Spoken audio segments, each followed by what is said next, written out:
ਸਵਾਗਤ ਕਰਦੇ ਹਾਂ ਜੀ ਧਾਲੀਵਾਲ ਕਲਾਸ ਦੇ ਵਿੱਚ ਸਾਰਿਆਂ ਦਾ। ਜੋ ਮਾਸਟਰ ਕੇਡਰ ਪੰਜਾਬੀ ਦੇ ਨਾਲ ਸੰਬੰਧਿਤ ਕਲਾਸਾਂ ਚੱਲ ਰਹੀਆਂ, ਉਹਦੇ ਵਿੱਚ ਜੇਕਰ ਕਿਸੇ ਨੂੰ ਕੋਈ ਸਵਾਲ ਹੁੰਦਾ, ਕਈ ਵਾਰ ਕੋਈ ਸਵਾਲ ਨਹੀਂ ਆ ਰਿਹਾ, ਇਸ ਨੰਬਰ ਦੇ ਉੱਪਰ ਮੈਸੇਜ ਕਰਕੇ ਆਪਦਾ ਜੋ ਸਵਾਲ ਹੈ ਉਹ ਸੈਂਡ ਕਰ ਦਿਓ।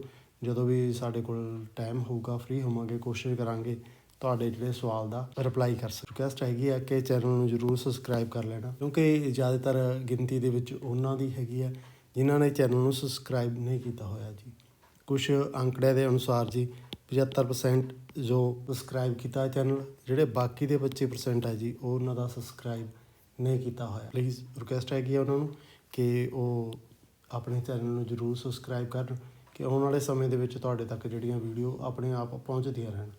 ਕਿ ਹੁਣ ਤੁਹਾਡੇ ਤੱਕ ਜੋ ਵੀ ਵੀਡੀਓ ਆਪਾਂ ਸ਼ੇਅਰ ਕਰਕੇ ਹੋਰ ਤਰੀਕੇ ਨਾਲ ਪਹੁੰਚਦੀ ਹੈ ਤਾਂ ਉਹ ਤੁਹਾਡੇ ਤੱਕ ਆਪਣੇ ਆਪ ਪਹੁੰਚਦੀ ਹੋ ਸਕੇ, ਇਸ ਲਈ ਚੈਨਲ ਨੂੰ ਜ਼ਰੂਰ ਸਬਸਕ੍ਰਾਈਬ ਕਰਕੇ ਰੱਖਣਾ ਜੀ। ਅੱਜ ਦਾ ਵਿਸ਼ਾ ਹੈਗਾ ਜੀ ਡਾਕਟਰ ਨਰਿੰਦਰ ਸਿੰਘ ਕਪੂਰ ਜੀ। ਉਹਨਾਂ ਦਾ ਤੁਸੀਂ ਨਾਂ ਸੁਣਿਆ ਹੋਏਗਾ ਜੀ, ਵੱਖ-ਵੱਖ ਖੇਤਰਾਂ ਦੇ ਵਿੱਚ ਉਹਨਾਂ ਦੇ ਲੇਖ ਵੇਖੇ ਹੋਣਗੇ, ਬਹੁਤ ਹੀ ਪ੍ਰਸਿੱਧ ਹੋਏ ਨੇ ਜੀ। ਹਰ ਕੋਈ ਇਨਸਾਨ ਉਹਨਾਂ ਨੂੰ ਜਾਣਦਾ ਅਤੇ ਉਹਨਾਂ ਦੀਆਂ ਰਚਨਾਵਾਂ ਦੀ ਗੱਲਬਾਤ ਕਰਾਂਗੇ, ਕਿਹੜੀਆਂ-ਕਿਹੜੀਆਂ ਰਚਨਾਵਾਂ ਉਹਨਾਂ ਨੇ ਲਿਖੀਆਂ ਨੇ, ਉਹਨਾਂ ਦੇ ਵਿਸ਼ੇ ਕਿਸ ਤਰ੍ਹਾਂ ਦੇ ਨੇ ਅਤੇ ਉਹਨਾਂ ਦੇ ਵਿੱਚ ਕਿਹੜੇ-ਕਿਹੜੇ ਵਿਸ਼ੇ ਹੋਰ ਪੱਖ ਨੇ। ਜੋ ਬੁੱਕ ਹੈ ਉਹਦੇ ਵਿੱਚ ਕਿਹੜੀਆਂ-ਕਿਹੜੀਆਂ ਰਚਨਾਵਾਂ ਨੇ ਸ਼ਾਮਲ ਕੀਤੀਆਂ ਗਈਆਂ, ਕਿਸ ਤਰ੍ਹਾਂ ਦੇ ਵਿਸ਼ੇ ਨੇ, ਉਹਨਾਂ ਦੀ ਥੋੜ੍ਹੀ ਜਿਹੀ ਵਿਚਾਰ ਚਰਚਾ ਅੱਜ ਦਾ ਆਪਣਾ ਵਿਸ਼ਾ ਹੋਏ। ਡਾਕਟਰ ਨਰਿੰਦਰ ਸਿੰਘ ਕਪੂਰ, ਉਹਨਾਂ ਦੀ ਆਪਾਂ ਜੀਵਨ ਦੀ ਗੱਲਬਾਤ ਕਰਾਂਗੇ। ਜੀਵਨ ਦੇ ਵਿੱਚ ਕਿਹੜੀਆਂ-ਕਿਹੜੀਆਂ ਉਹਨਾਂ ਦੀਆਂ ਰਚਨਾਵਾਂ ਨੇ ਜੋ ਸਭ ਤੋਂ ਜ਼ਿਆਦਾ ਪ੍ਰਸਿੱਧ ਨੇ, ਉਹਨਾਂ ਦਾ ਵਿਸ਼ਾ ਵਸਤੂ ਕਿਸ ਤਰ੍ਹਾਂ ਦਾ, ਅਤੇ ਹੋਰ ਜੋ ਵੱਖ-ਵੱਖ ਗੱਲਾਂ ਨੇ, ਸ਼ੈਲੀ ਦੀ ਗੱਲਬਾਤ ਕਰਾਂਗੇ।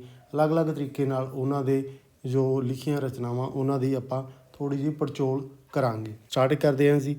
ਡਾਕਟਰ ਨਰਿੰਦਰ ਸਿੰਘ ਕਪੂਰ ਦਾ ਜਨਮ 6 ਮਾਰਚ 1944 ਨੂੰ ਪਿਤਾ ਸਰਦਾਰ ਹਰਦਿੱਤ ਸਿੰਘ ਅਤੇ ਮਾਤਾ ਵੀਰਾਂਵਾਲੀ ਦੇ ਘਰ ਪਿੰਡ ਆਂਦੀ, ਜ਼ਿਲ੍ਹਾ ਰਾਵਲਪਿੰਡੀ, ਪਾਕਿਸਤਾਨ ਦੇ ਵਿੱਚ ਹੁੰਦਾ। ਨੋਟ ਕਰਨਾ ਜੀ, ਉਹਨਾਂ ਦਾ ਜੋ ਜਨਮ ਹੈ ਕਿੱਥੇ ਹੋਇਆ ਸੀਗਾ ਜੀ। ਪਿੰਡ ਦਾ ਨਾਮ ਰਾਵਲਪਿੰਡੀ ਦਾ ਜ਼ਿਲ੍ਹਾ ਹੈਗਾ ਅਤੇ ਪਾਕਿਸਤਾਨ ਦੇ ਵਿੱਚ। ਆਪ ਨੇ ਪੰਜਾਬੀ ਯੂਨੀਵਰਸਿਟੀ ਪਟਿਆਲਾ ਦੇ ਵਿੱਚ ਪੰਜਾਬੀ ਪੱਤਰਕਾਰੀ ਵਿਭਾਗ ਦੇ ਪ੍ਰੋਫੈਸਰ ਰਹੇ ਨੇ ਅਤੇ ਮੁਖੀ ਵੀ ਰਹੇ ਨੇ। ਉਹਦੀ ਆਪਾਂ ਅੱਗੇ ਜਾ ਕੇ ਤੁਹਾਨੂੰ ਡਿਟੇਲ ਦਿੰਦੇ ਹਾਂ, ਕਿਹੜੇ-ਕਿਹੜੇ ਅਹੁਦਿਆਂ 'ਤੇ ਕਿਸ ਤਰ੍ਹਾਂ ਰਹੇ ਨੇ। 1947 ਤੋਂ ਬਾਅਦ ਦੇਸ਼ ਦੀ ਵੰਡ ਦੀ ਆਪਾਂ ਗੱਲਬਾਤ ਹੁੰਦੀ ਹੈ। ਬਹੁਤ ਸਾਰੇ ਲੋਕਾਂ ਨੂੰ ਮੁਸੀਬਤਾਂ ਝੱਲਣੀਆਂ ਪੈਂਦੀਆਂ ਨੇ, ਤਾਂ ਫਿਰ ਇਹਨਾਂ ਦੇ ਪਰਿਵਾਰ ਨੂੰ ਵੀ ਕੁਛ ਮੁਸੀਬਤਾਂ ਦਾ ਸਾਹਮਣਾ ਕਰਨਾ ਪੈਂਦਾ, ਕਿਉਂਕਿ ਇਹਨਾਂ ਦਾ ਜਨਮ ਕਿੱਥੇ ਹੋਇਆ ਸੀ?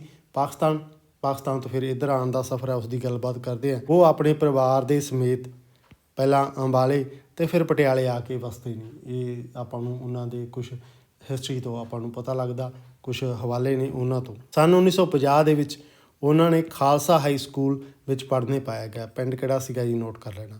ਜਿੱਥੇ ਆਪ ਨੇ ਜੀ 1960 ਦੇ ਵਿੱਚ 10ਵੀਂ ਦੀ ਪ੍ਰੀਖਿਆ ਪਹਿਲੇ ਦਰਜੇ ਦੇ ਵਿੱਚ ਪਾਸ ਕੀਤੀ ਹੈ ਜੀ। ਨੋਟ ਕਰਨਾ ਕਿ ਉਹ 10ਵੀਂ ਦੀ ਪ੍ਰੀਖਿਆ ਪਹਿਲੇ ਦਰਜੇ ਦੇ ਵਿੱਚ ਪਾਸ ਕਰਦੇ ਨੇ। ਗਰੀਬ ਪਰਿਵਾਰ ਦੇ ਨਾਲ ਸੰਬੰਧ ਹੋਣ ਕਰਕੇ ਜੀ ਉਹਨਾਂ ਨੇ ਪੜ੍ਹਾਈ ਦੇ ਨਾਲ ਹੋਰ ਵੀ ਕਈ ਤਰ੍ਹਾਂ ਦੇ ਕੰਮ ਕੀਤੇ ਨੇ। ਕਿਹੜੇ-ਕਿਹੜੇ ਕੰਮ ਜੀ?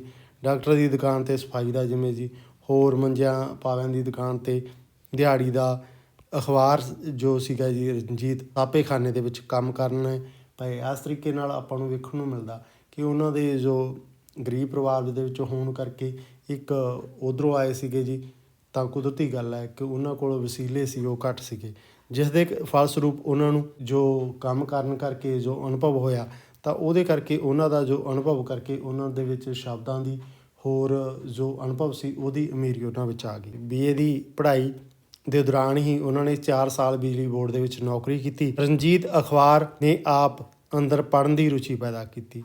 ਪੁਸਤਕਾਂ, ਸਾਹਿਤ ਪੜ੍ਹਨ ਦੀ ਚੇਟਕ ਉਹਨਾਂ ਨੂੰ ਪਟਿਆਲਾ ਸੈਂਟਰਲ ਲਾਇਬ੍ਰੇਰੀ ਤੋਂ ਲੱਗੀ ਹੈ, ਜਿੱਥੇ ਉਹ 20 ਸਾਲ ਤੋਂ ਵੀ ਵਧੇਰੇ ਸਮਾਂ ਲਗਾਤਾਰ ਹਰ ਐਤਵਾਰ ਕਈ ਘੰਟੇ ਲਾਇਬ੍ਰੇਰੀ ਦੇ ਵਿੱਚ ਗੁਜ਼ਾਰਦੇ। ਆਪ ਨੇ ਅੰਗਰੇਜ਼ੀ ਦੀ MA ਕੀਤੀ।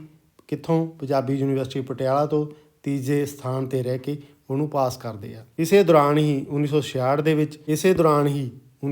ਦੇ ਵਿੱਚ ਪੰਜਾਬ ਲੋਕ ਸੇਵਾ ਕਮਿਸ਼ਨ ਜੀ, ਇਹਨੂੰ ਕੀ ਕਹਿੰਦੇ ਆ ਹੋਰ ਨਾਮ, ਛੋਟਾ ਨਾਮ, ਕਮੈਂਟ ਬਾਕਸ ਵਿੱਚ ਦੱਸਿਓ।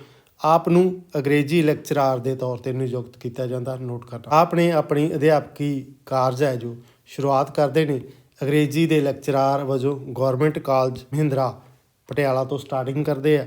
ਉਸ ਤੋਂ ਮਗਰੋਂ ਜੀ ਨਾਭਾ, ਸੰਗਰੂਰ, ਪਟਿਆਲਾ ਵਿਖੇ ਸਰਕਾਰੀ ਕਾਲਜਾਂ ਦੇ ਵਿੱਚ ਉਹਨਾਂ ਨੇ ਅਧਿਆਪਨ ਕਾਰਜ ਕੀਤਾ ਗਾ। ਸੰਗਰੂਰ ਦੇ ਕਾਲਜ ਦੇ ਵਿੱਚ ਕੰਮ ਕਰਦਿਆਂ ਉਹਨਾਂ ਨੇ ਫਿਲਾਸਫੀ ਦੇ ਨਾਲ ਪੰਜਾਬੀ ਵਿਸ਼ੇ ਵਿੱਚ ਵੀ MA ਕੀਤੀ ਹੈ ਜੀ। ਨੋਟ ਕਰ ਲੈਣਾ ਕਿ ਉਹ ਕਿੱਥੇ ਸੀ ਜਦੋਂ ਉਹਨਾਂ ਨੇ ਪੰਜਾਬੀ ਦੀ MA ਕੀਤੀ ਹੈ। ਸੰਗਰੂਰ ਵਿਖੇ ਅਧਿਆਪਨ ਕਾਰਜ ਵਿਦਿਆਰਥੀ ਆਪ ਨੂੰ ਬੜੇ ਹੀ ਪਿਆਰ ਦੇ ਨਾਲ, ਜਿਹੜਾ ਪ੍ਰੋਫੈਸਰ ਕਹਿੰਦੇ ਸੀ ਨੋਟ ਕਰ ਲੈਣਾ ਕੀ ਸ਼ਬਦ ਵਰਤਦੇ ਸੀ, ਖਾਸ ਤੌਰ 'ਤੇ ਤੁਸੀਂ ਨੋਟ ਕਰਨਾ। ਪ੍ਰੋਫੈਸਰ ਕਿਸ਼ਨ ਸਿੰਘ ਨੇ ਯਥਾਰਥਵਾਦ ਦੇ ਵਿਸ਼ੇ ਉੱਤੇ ਲਿਖੇ ਲੇਖ ਨੂੰ ਪੜ੍ਹਨ ਦੇ ਉਪਰੰਤ ਆਪ ਦੇ ਅੰਦਰ ਪੰਜਾਬੀ ਦੀ MA ਕਰਨ ਦੀ ਪ੍ਰੇਰਨਾ ਦਿੱਤੀ ਸੀ ਕਿ ਉਹਨਾਂ ਨੂੰ, ਜੇਕਰ ਆਪਾਂ ਗੱਲਬਾਤ ਕਰੀਏ ਪੰਜਾਬੀ ਦੀ MA ਉਹਨਾਂ ਨੇ ਕਿਉਂ ਕੀਤੀ, ਉਹਦੇ ਪਿੱਛੇ ਜਿਹੜਾ ਕਾਰਨ ਸੀਗਾ ਜੀ ਉਹ ਕਿਹਦਾ ਮੰਨਿਆ ਜਾਂਦਾ ਜੀ, ਪ੍ਰੋਫੈਸਰ ਕਿਸ਼ਨ ਸਿੰਘ ਦਾ, ਕਿ ਉਹਨਾਂ ਨੇ ਜਿਹੜੇ ਲੇਖ ਪੜ੍ਹੇ ਸੀ ਉਹਨਾਂ ਤੋਂ ਪ੍ਰੇਰਨਾ ਲੈ ਕੇ ਜੀ ਉਹ ਕਹਿੰਦੇ ਵੀ MA ਕਰਨੀ ਚਾਹੀਦੀ ਹੈ ਪੰਜਾਬੀ ਦੀ, ਤਾਂ ਕਰਕੇ ਉਹ ਕਰਦੇ। ਵਾਰਤਕ ਲੇਖਣੀ ਦੀ ਗੱਲਬਾਤ ਕਰਦੇ ਹਾਂ। ਸਭ ਤੋਂ ਵੱਧ ਪ੍ਰਭਾਵ ਫਰਾਂਸੀਸੀ, ਅਮਰੀਕੀ, ਅੰਗਰੇਜ਼ੀ ਦੀਆਂ ਪੁਸਤਕਾਂ ਦਾ ਉਹਨਾਂ ਦੀਆਂ ਰਚਨਾਵਾਂ 'ਤੇ ਵੇਖਣ ਨੂੰ ਮਿਲਦਾ। ਇਹਨਾਂ ਵਿੱਚੋਂ ਜੀ ਬੇਕਨ, ਮੋਮਤੇਨ, ਐਜ਼ਨਿਟ, ਚਾਰਲਸ ਵੇਬ, ਐਮਰਸਨ ਪ੍ਰਮੁੱਖ ਨੇ ਜੀ। ਇਹ ਕੁਛ ਨੋਟ ਨੇ ਜੀ ਜੋ ਬਾਹਰਲੇ ਰਾਈਟਰ ਨੇ ਜਿਨ੍ਹਾਂ ਦਾ ਉਹਨਾਂ 'ਤੇ ਪ੍ਰਭਾਵ। ਜੇਕਰ ਆਪਾਂ ਗੱਲਬਾਤ ਕਰੀਏ ਜੀ ਪ੍ਰੋਫੈਸਰ ਪੂਰਨ ਸਿੰਘ ਦੀ, ਆਪਣਾ ਆਦਰਸ਼ ਮੰਨਦੇ ਆ ਜੀ ਉਹ। ਨਰਿੰਦਰ ਸਿੰਘ ਕਪੂਰ ਆਦਰਸ਼ ਕਿਹਨੂੰ ਮੰਨਦੇ ਸੀ? ਪ੍ਰੋਫੈਸਰ ਪੂਰਨ ਸਿੰਘ ਨੂੰ। ਪ੍ਰਿੰਸੀਪਲ ਤੇਜਾ ਸਿੰਘ ਤੋਂ ਆਪਣੇ ਨਿੱਕੇ ਨਿੱਕੇ ਵਾਕ ਲਿਖਣ ਦੀ ਪ੍ਰੇਰਨਾ ਮਿਲੀ ਹੈ ਜੀ। ਹੁਣ ਨਿੱਕੇ ਵਾਕ ਲਿਖਣ ਦੀ ਪ੍ਰੇਰਨਾ ਕਿਹਨਾਂ ਤੋਂ ਮਿਲੀ ਹੈ ਜੀ? ਪ੍ਰਿੰਸੀਪਲ ਤੇਜਾ ਤੋਂ। ਸਭ ਤੋਂ ਵੱਧ ਪ੍ਰਭਾਵਿਤ ਕਰਨ ਵਾਲੇ ਜੀ ਗੁਰਬਖਸ਼ ਸਿੰਘ ਪ੍ਰੀਤਲੜੀ ਤੋਂ। ਉਹਨਾਂ ਨੇ ਵਾਰਤਕ ਵਿੱਚ ਰੋਮਾਂਸ ਉਸਾਰਨ ਦਾ ਸਲੀਕਾ ਉਹਨਾਂ ਤੋਂ ਸੀ। ਜੇਕਰ ਆਪਾਂ ਵਾਰਤਕ ਦੀ ਗੱਲਬਾਤ ਕਰਦੇ ਹਾਂ, ਵਾਰਤਕ ਦੇ ਖੇਤਰ ਦੇ ਵਿੱਚ ਰੋਮਾਂਸ ਦੀ ਗੱਲਬਾਤ ਹੁੰਦੀ ਹੈ ਤਾਂ ਉਹ ਕਿਤੋਂ ਸਿੱਖਦੇ ਆ ਜੀ? ਗੁਰਬਖਸ਼ ਸਿੰਘ ਪ੍ਰੀਤਲੜੀ ਦੇ ਨਾਲ ਹੁੰਦਾ ਜੀ। ਨੋਟ ਕਰਨਾ, ਆਪ ਦਾ ਵਿਆਹ ਜੀ 1971 ਵਿੱਚ ਰਣਜੀਤ ਕੌਰ ਚੋਪੜਾ ਦੇ ਨਾਲ ਹੁੰਦਾ। ਵਿਆਹ ਤੋਂ ਮਗਰੋਂ ਆਪ ਨੇ ਪੰਜਾਬੀ ਯੂਨੀਵਰਸਿਟੀ ਪਟਿਆਲਾ ਦੇ ਵਿੱਚ ਅੰਗਰੇਜ਼ੀ ਅਤੇ ਪੰਜਾਬੀ ਵਿੱਚ ਸਹਾਇਕ ਪ੍ਰੋਫੈਸਰ ਵਜੋਂ ਕੰਮ ਕੀਤਾ ਗਾ। ਖਾਸ ਤੌਰ 'ਤੇ ਨੋਟ ਕਰਿਓ, ਸਹਾਇਕ ਪ੍ਰੋਫੈਸਰ ਦੀ ਉਹ ਬਣਦੇ ਨੇ, ਖਾਸ ਤੌਰ 'ਤੇ ਨੋਟ ਕਰਨਾ। ਇਸੇ ਦੌਰਾਨ ਹੀ ਉਹਨਾਂ ਨੇ ਆਪਣੀ ਪੜ੍ਹਾਈ ਜਾਰੀ ਰੱਖਦੇ ਨੇ। ਫਰੈਂਚ ਦੇ ਵਿੱਚ ਡਿਪਲੋਮਾ ਕਰਦੇ ਆ 1974 ਦੇ ਵਿੱਚ। ਪੰਜਾਬੀ ਪੱਤਰਕਾਰੀ ਵਿੱਚ ਡਿਗਰੀ 1975 ਦੇ ਵਿੱਚ। LLB 1978 ਦੇ ਵਿੱਚ। ਪੰਜਾਬੀ ਪੱਤਰਕਾਰੀ ਵਿੱਚ PhD ਕਦੋਂ ਕੀਤੀ ਹੈ ਜੀ? 1978 ਦੇ ਵਿੱਚ। 1990 ਵਿੱਚ ਉਹ ਕੀ ਬਣਦੇ ਨੇ? ਕੰਪਲੀਟ ਪ੍ਰੋਫੈਸਰ ਬਣ ਜਾਂਦੇ ਨੇ। ਉਹਦੇ ਅੱਗੇ ਦੀ ਅੱਗੇ ਤਰੱਕੀ ਕਰਦੇ ਜਾਂਦੇ ਨੇ, ਪੜ੍ਹਦੇ ਜਾਂਦੇ ਨੇ ਅਤੇ ਜੀਵਨ ਦੇ ਵਿੱਚ ਬਹੁਤ ਕੁਛ ਉਹ ਸਿੱਖਦੇ ਜਾਂਦੇ ਆ। 1995 ਵਿੱਚ ਆਪ ਨੂੰ ਪੰਜਾਬੀ ਯੂਨੀਵਰਸਿਟੀ ਪਟਿਆਲਾ ਦੇ ਪੱਤਰਕਾਰੀ ਅਤੇ ਜਨ ਸੰਚਾਰ ਵਿੱਚ ਪੱਤਰਕਾਰੀ ਦਾ ਪ੍ਰੋਫੈਸਰ ਨਿਯੁਕਤ ਕੀਤਾ ਹੈ। ਨੋਟ ਕਰਨਾ ਜੀ 1995 ਦੇ ਵਿੱਚ, ਜਿੱਥੇ ਆਪ ਨੂੰ 2004 ਦੇ ਵਿੱਚ ਸੇਵਾ ਮੁਕਤ ਹੁੰਦੇ ਆ। 2004 ਦੇ ਵਿੱਚ ਆਪ ਨੂੰ ਸੇਵਾ ਮੁਕਤ ਹੁੰਦੇ ਨੇ ਇਹਨਾਂ ਕੰਮ ਕਾਰਜ ਤੋਂ। ਇਸੇ ਦੌਰਾਨ ਆਪ ਨੇ ਜੀ ਡਾਇਰੈਕਟਰ ਲੋਕ ਸੰਪਰਕ ਅਤੇ ਡੀਨ ਵਿਦਿਆਰਥੀ ਵੈਲਫੇਅਰ ਦੇ ਤੌਰ 'ਤੇ ਵੀ ਸੇਵਾ ਨਿਭਾਈ ਆ। ਖਾਸ ਤੌਰ 'ਤੇ ਇਹਨਾਂ ਅਹੁਦਿਆਂ ਦਾ ਵੀ ਨੋਟ ਕਰ ਲਿਆ। ਨਰਿੰਦਰ ਸਿੰਘ ਕਪੂਰ ਨੇ ਜੀ ਕਿਹੜੀਆਂ ਕਿਤਾਬਾਂ ਲਿਖੀਆਂ ਨੇ, ਕਿਹੜੇ ਖੇਤਰ ਦੇ ਵਿੱਚ, ਉਹਨਾਂ ਦੀ ਥੋੜ੍ਹੀ ਵਿਚਾਰ ਚਰਚਾ ਕਰ ਰਹੇ ਹਾਂ। ਸਭ ਤੋਂ ਪਹਿਲਾਂ ਲੇਖਾਂ ਨਾਲ ਸੰਬੰਧਿਤ ਜੋ ਕਿਤਾਬਾਂ ਲਿਖੀਆਂ ਨੇ, ਵਾਰਤਕ ਦੀ ਗੱਲਬਾਤ ਕਰਾਂਗੇ, ਸਫ਼ਰਨਾਮੇ ਦੀ ਗੱਲਬਾਤ ਕਰਾਂਗੇ, ਕਿਹੜੀਆਂ ਸੰਬੰਧਿਤ ਨੇ ਜੀ। ਵਿਆਖਿਆ ਅਤੇ ਵਿਸ਼ਲੇਸ਼ਣ 1982 ਦੇ ਵਿੱਚ। ਤਰਕਦੇਵ 1985 ਦੇ ਵਿੱਚ। ਘਾਟ ਦਾ ਪਾਣੀ 1987 ਦੇ ਵਿੱਚ। ਨਰਿੰਦਰ ਸਿੰਘ ਕਪੂਰ ਨੇ ਕਿਹੜੀਆਂ ਕਿਤਾਬਾਂ ਲਿਖੀਆਂ ਨੇ, ਕਿਹੜੇ ਖੇਤਰ ਦੇ ਵਿੱਚ ਲਿਖੀਆਂ ਨੇ, ਉਹਨਾਂ ਦੀ ਥੋੜ੍ਹੀ ਵਿਚਾਰ ਚਰਚਾ ਕਰਦੇ ਹਾਂ। ਲੇਖ ਕਿਹੜੇ ਲਿਖੇ ਨੇ ਜੀ, ਵਾਰਤਕ ਦੀ ਗੱਲਬਾਤ ਕਰਾਂਗੇ। ਸਫ਼ਰਨਾਮਾ ਕਿਹੜਾ ਲਿਖਿਆ ਸੀ ਉਹਨਾਂ ਦੀ। ਵਿਆਖਿਆ ਅਤੇ ਵਿਸ਼ਲੇਸ਼ਣ 1982 ਦੇ ਵਿੱਚ ਲਿਖਦੇ ਆ। ਤਰਕਦੇਵ 1985 ਦੇ ਵਿੱਚ।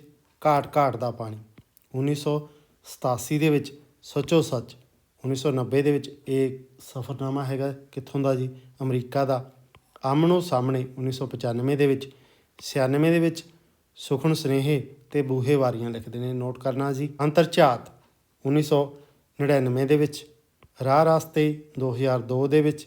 ਡੂੰਘੀਆਂ ਸਿਖਰਾਂ 2006 ਦੇ ਵਿੱਚ।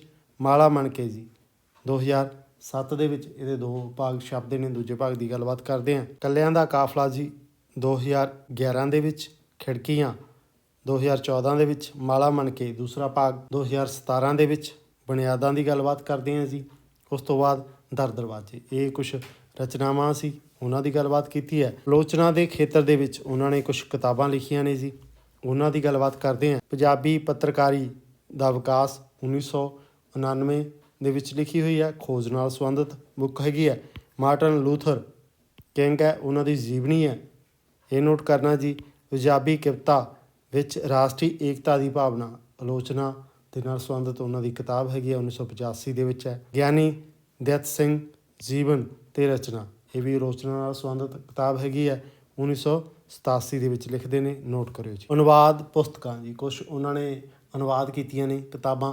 ਕਿਹੜੀਆਂ ਕਿਤਾਬਾਂ ਦਾ ਅਨੁਵਾਦ ਕੀਤਾ ਉਹਨਾਂ ਦੀ ਗੱਲਬਾਤ ਕਰਦੇ ਹਾਂ ਜੀ। ਤੁਰਗਨੇਵ, ਨੋਟ ਕਰਨਾ ਜੀ, ਤੁਰਗਨੇਵ ਪਿਓ ਪੁੱਤਰ ਜਵਾਹਰ ਲਾਲ ਨਹਿਰੂ, ਗਾਥਾ ਭਾਰਤ ਦੇਸ਼ ਦੀ, ਜੱਸਾ ਸਿੰਘ ਆਹਲੂਵਾਲੀਆ, ਭਾਈ ਵੀਰ ਸਿੰਘ ਦੀ ਗੱਲਬਾਤ ਕਰੀਏ ਤਾਂ ਬਾਬਾ ਨੌਧ ਸਿੰਘ ਉਹਦਾ ਜੋ ਹੈਗਾ ਜੀ ਅਨੁਵਾਦ ਕਰਦੇ ਨੇ ਅੰਗਰੇਜ਼ੀ ਦੇ ਵਿੱਚ, ਨੋਟ ਕਰਨਾ।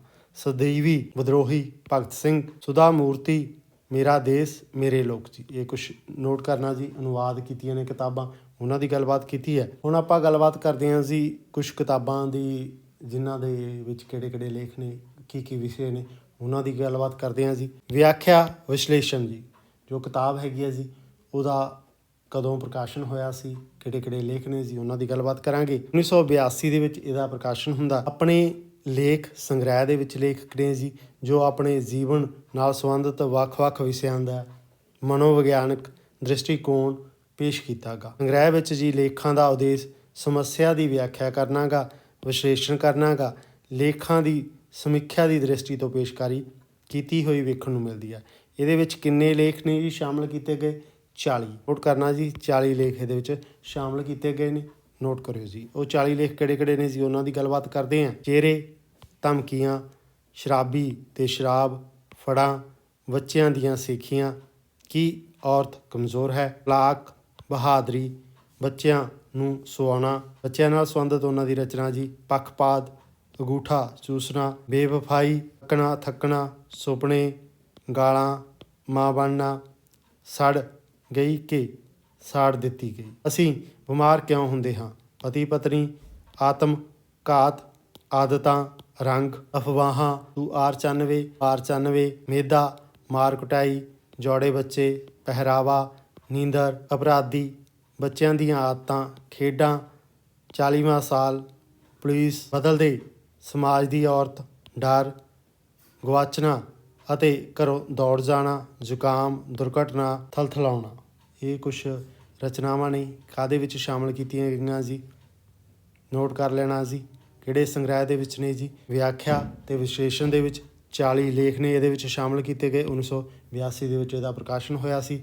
ਵਿਸ਼ਾ ਜੀਵਨ ਦੀ ਪੇਸ਼ਕਾਰੀ ਕਰਦੇ ਸੀ, ਮਨੋਵਿਗਿਆਨਕ ਦ੍ਰਿਸ਼ਟੀਕੋਣ ਦੇ ਨਾਲ ਸਮੱਸਿਆਵਾਂ ਦੀ ਵਿਆਖਿਆ ਕਰਦੇ ਨੇ ਜੀ, ਵਿਸ਼ਲੇਸ਼ਣ ਕਰਦੇ ਨੇ, ਸਮੀਖਿਆ ਦ੍ਰਿਸ਼ਟੀ ਨੂੰ ਪੇਸ਼ਕਾਰੀ। ਇਹ ਉਹਦੇ ਬਾਰੇ ਕੁਛ ਥੋੜ੍ਹੀ ਜਾਣਕਾਰੀ ਸੀ। ਉਸ ਤੋਂ ਅੱਗੇ ਗੱਲਬਾਤ ਕਰਦੇ ਹਾਂ ਜੀ। ਗੁਰਦੇਵ, ਜੋ ਉਹਨਾਂ ਦੀ ਕਾਫੀ ਪ੍ਰਸਿੱਧ ਰਚਨਾ ਹੈਗੀ ਆ, ਉਸ ਦੀ ਗੱਲਬਾਤ ਕਰਦੇ ਹਾਂ।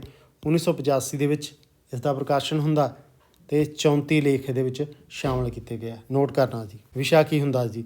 ਵਿਗਿਆਨਕ ਚੇਤਨਾ ਨੂੰ ਸਮਰਪਿਤ ਸੀਗਾ ਜੀ। ਸਮਕਾਲੀ ਜੀਵਨ ਦੇ ਵਿਭਿੰਨ ਪੱਖਾਂ ਨੂੰ ਤਰਕ ਆਧਾਰਿਤ ਵਿਸ਼ਲੇਸ਼ਣ ਪੇਸ਼ ਕੀਤਾ ਗਿਆ ਜੀ। ਇਹ ਖਾਸ ਤੌਰ 'ਤੇ ਆਪਾਂ ਗੱਲਬਾਤ ਕਰੀਏ ਕਿੰਨੇ ਲੇਖ ਇਹਦੇ ਵਿੱਚ ਸ਼ਾਮਲ ਕੀਤੇ ਗਏ? 34 ਜੀ। ਖਾਸ ਤੌਰ 'ਤੇ ਆਪਾਂ ਉਹ 34 ਕਿਹੜੇ ਨੇ ਉਹਨਾਂ ਦੀ ਗੱਲਬਾਤ ਕਰਾਂਗੇ। ਵਿਗਿਆਨਕ ਚੇਤਨਾ ਨਾਲ ਸੰਬੰਧਿਤ ਨੇ, ਵਿਸ਼ਲੇਸ਼ਣ ਕਰਦੇ ਨੇ, ਵੱਖ-ਵੱਖ ਜੀਵਨ ਦੇ ਪੱਖਾਂ ਦੀ ਗੱਲਬਾਤ ਕੀਤੀ ਹੈ। ਉਹ ਕਿਹੜੇ ਨੇ ਜੀ 34? ਪਿਆਰ, ਅਰਦਾਸ, ਸੁੰਦਰਤਾ, ਦੋਸਤੀ, ਦੁੱਖ, ਰੁੱਸਣਾ, ਬੱਚੇ, ਪਿਆਰ ਅਤੇ ਦੀਵਾਨਗੀ, ਅੱਖਾਂ, ਮੰਗੇਤਰ ਦਾ ਮੇਲ ਮਿਲਾਪ, ਵਿਧਵਾਪਨ, ਔਰਤ ਦੀ ਆਜ਼ਾਦੀ, ਦੂਜਾ ਵਿਆਹ, ਹੱਸਣਾ, ਭੋਜਨ, ਮਾਫ਼ ਕਰਨਾ, ਵਿਆਹ, ਔਰਤ ਅਤੇ ਪੁਰਸ਼ ਦੀ ਬਰਾਬਰੀ, ਸੰਗੀਤ, ਪਿਆਰ ਅਤੇ ਵਿਆਹ, ਵਿਸ਼ਵਾਸ, ਝਗੜੇ, ਜੰਗ, ਪੀੜ, ਪ੍ਰਸਿੱਧੀ, ਐਬ, ਸਮੇਂ ਦੀ ਪਾਬੰਦੀ, ਸ਼ਰਾਬੀ, ਸਿਰਜਣਾ, ਇਤਿਹਾਸ, ਰੋਣਾ, ਸਮਾਜਿਕ ਤਬਦੀਲੀ, ਫੈਸਲਾ ਨਾ ਕਰ ਸਕਣਾ, ਪ੍ਰਸ਼ੰਸਾ ਜੀ। ਇਹ ਕੁਛ ਲੇਖ ਨੇ ਜੀ ਕਾਹਦੇ ਵਿੱਚ ਸ਼ਾਮਲ ਕੀਤੇ ਗਏ ਸੀ ਜੀ? ਬੁੱਕ ਦਾ ਨਾਮ ਨੋਟ ਕਰ ਲੈਣਾ ਜੀ। ਤਰਕਦੇਵ ਦੇ ਵਿੱਚ ਕਿਹੜੇ ਲੇਖ ਸੀਗੇ ਜੀ? 34, ਉਹਨਾਂ ਦੀ ਆਪਾਂ ਗੱਲਬਾਤ ਕੀਤੀ ਹੈ, ਉਹਨਾਂ ਦੇ ਨਾਮ ਨੋਟ ਕਰ ਲਿਓ ਜੀ। ਅਤੇ ਇਹਦਾ ਪ੍ਰਕਾਸ਼ਨ ਕਦੋਂ ਹੋਇਆ ਸੀ? ਵਿਗਿਆਨਕ ਚੇਤਨਾ ਦੀ ਗੱਲਬਾਤ ਕੀਤੀ ਆ, ਵਿਸ਼ਲੇਸ਼ਣ ਕੀਤਾ ਹੋਇਆ, ਇਹ ਨੋਟ ਕਰ ਲੈਣਾ। ਕਿਹੜੀ ਬੁੱਕ ਸੀ ਜੀ? ਤਰਕਦੇਵ। ਸੱਚੋ ਸੱਚ ਨੂੰ ਯਾਦ ਹੀ ਆ ਗਿਆ ਹੋਏਗਾ, ਸੱਚੋ ਸੱਚ ਦੀ ਗੱਲਬਾਤ ਕਰ ਰਹੇ ਹਾਂ। ਇਹ ਕੀ ਹੈ ਜੀ? ਸਫ਼ਰਨਾਮਾ, ਤੀਜੀ ਉਹਨਾਂ ਦੀ ਬੁੱਕ ਹੈਗੀ ਆ। 1990 ਦੇ ਵਿੱਚ ਪ੍ਰਕਾਸ਼ਨ ਹੁੰਦਾ। ਸਫ਼ਰਨਾਮੇ ਦੀ ਵਿਧਾ ਦੇ ਵਿੱਚ ਲਿਖਿਆ ਗਿਆ ਸੀ। ਅਮਰੀਕਾ ਦੀ ਉਹਨਾਂ ਨੇ ਯਾਤਰਾ ਕੀਤੀ ਸੀ ਅਤੇ ਉਹਦਾ ਇਹਦੇ ਵਿੱਚ ਹਾਲ ਬਿਆਨ ਕੀਤਾ ਸੀ, ਉਸ ਦੀ ਪੇਸ਼ਕਾਰੀ ਕਰਦੇ ਨੇ ਜੀ। ਅਮਰੀਕਾ ਦੇ ਨਾਲ ਜੀ ਉਹਨਾਂ ਨੇ ਲੰਦਨ, ਪੈਰਿਸ, ਕੁਵੈਤ ਵਰਗੇ ਦੇਸ਼ਾਂ ਦੇ ਬਾਰੇ ਵੀ ਜਾਣਕਾਰੀ ਦਿੱਤੀ ਹੈ ਆਪਣੇ ਸਫ਼ਰਨਾਮੇ ਦੇ ਵਿੱਚ।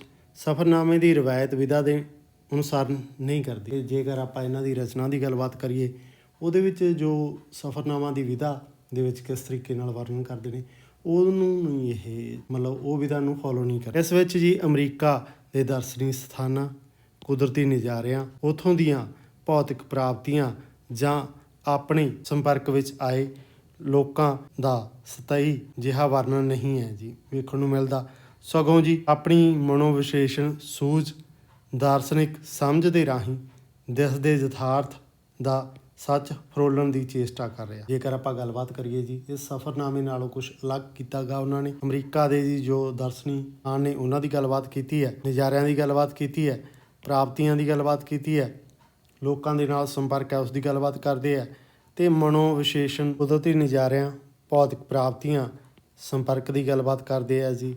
ਜੋ ਸਥਾਈ ਵਰਣਨ ਹੈ ਉਹ ਨਹੀਂ ਕਰਦੇ। ਮਨੋਵਿਸ਼ਲੇਸ਼ਣ ਸੂਝ-ਬੂਝ ਦਾਰਸ਼ਨਿਕ ਸਮਝ ਦੇ ਰਾਹੀਂ ਯਥਾਰਥ ਨੂੰ ਸੱਚ ਨੂੰ ਪੇਸ਼ ਕਰਨ ਦੀ ਕੋਸ਼ਿਸ਼ ਕਰਦੇ ਨੇ। ਹਿੱਸਿਆਂ ਦੇ ਵਿੱਚ ਵੰਡਦੇ ਨੇ। ਜੋ ਵਿਸ਼ਾ ਵਸਤੂ ਹੈਗਾ ਜੀ ਉਹਨੂੰ 11 ਕਾਂਡਾਂ ਦੇ ਵਿੱਚ ਵੰਡਦੇ ਨੇ ਅਤੇ 11 ਕਾਂਡਾਂ ਦੇ ਜੋ ਨਾਮ ਨੇ ਉਹਨਾਂ ਦੀ ਗੱਲਬਾਤ ਕਰਦੇ ਆ। ਦੁਨੀਆ ਦਾ ਸਭ ਤੋਂ ਵੱਡਾ ਮੇਲਾ, ਮਿੱਠੀਆਂ ਖੱਟੀਆਂ ਕੌੜੀਆਂ, ਕੰਮ ਦੀ ਕਰਾਮਾਤ, ਮਿਹਨਤ ਅਤੇ ਮਨੋਰੰਜਨ, ਅਮਰੀਕਾ ਵਿੱਚ ਵਸਦੇ ਪੰਜਾਬੀ, ਅਮਰੀਕੀ ਜੀਵਨ ਜਾਂਚ, ਤੂੰ ਮੈਂ ਤੂੰ, ਤੂੰ ਤੂੰ ਮੈਂ, ਅਮਰੀਕਾ ਦਾ ਅਸਲੀ ਚਿਹਰਾ, ਮੋਮਬੱਤੀਆਂ ਦੀ ਮਹਿਫਲ, ਕਲਗੀ ਵਾਲਾ ਸਿਹਰਾ ਤੇ ਚੂੜੇ ਵਾਲੀ ਬਾਂਹ, ਨਾਨਕੇ ਵਤਨ ਵੱਲ ਵਾਪਸੀ। ਇਹ 11 ਕਾਂਡ ਨੇ ਜੀ ਇਹਦੇ ਵਿੱਚ ਜੋ ਉਹਨਾਂ ਨੇ ਸਫ਼ਰਨਾਮਾ ਲਿਖਿਆ ਸੀ ਸੱਚੋ ਸੱਚ ਦੇ। ਕਿੱਥੋਂ ਦਾ?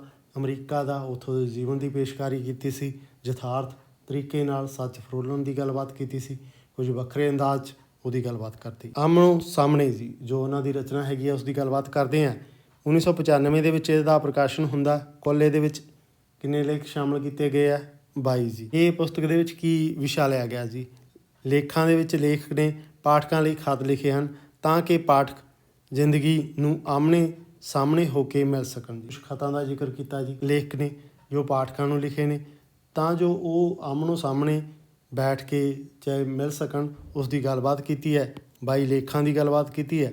22 ਲੇਖ ਕਿਹੜੇ ਕਿਹੜੇ ਨੇ ਜੀ? ਸ਼ੁਭ ਇਛਾਵਾਂ, ਮੇਲ ਜੋਲ, ਪਰਿਵਾਰ, ਸੱਕ ਸਾੜਾ, ਤਣਕੀਪੁਣਾ, ਮਾਪੇ, ਵੰਨ ਦਾ ਅਨੁਭਵ, ਧੋਖਾ, ਉਦਾਸੀ ਅਤੇ ਦਿਲਗੀਰੀ, ਸਵਾਰਥ ਅਤੇ ਪਰ ਉਪਕਾਰ, ਉਧਾਰ ਅਤੇ ਕਰਜ਼ਾ, ਇੱਕ ਕਿਨਾਰੇ ਵਾਲਾ ਦਰਿਆ, ਮਹਿੰਗਾਈ, ਕਲਰਕ ਬਾਦਸ਼ਾਹ, ਘਰ ਤੇ ਮਕਾਨ, ਸਾਡੀ ਸਲਾਮ ਕਬੂਲ ਕਰਨਾ, ਲਾਵਾਂ ਫੇਰਿਆਂ ਤੋਂ ਬਾਅਦ ਅਣਬਣ, ਲਾਡਲੇ, ਬੀਤ ਜਾਣ ਮਗਰੋਂ, ਲੜਾਈ ਅਤੇ ਸਮਝੌਤਾ, ਆਗੂ, ਅਪਮਾਨ, ਕਲਾ ਅਤੇ ਕਲਪਨਾ ਜੀ ਨੋਟ ਕਰਨਾ, ਕਾਹਲ।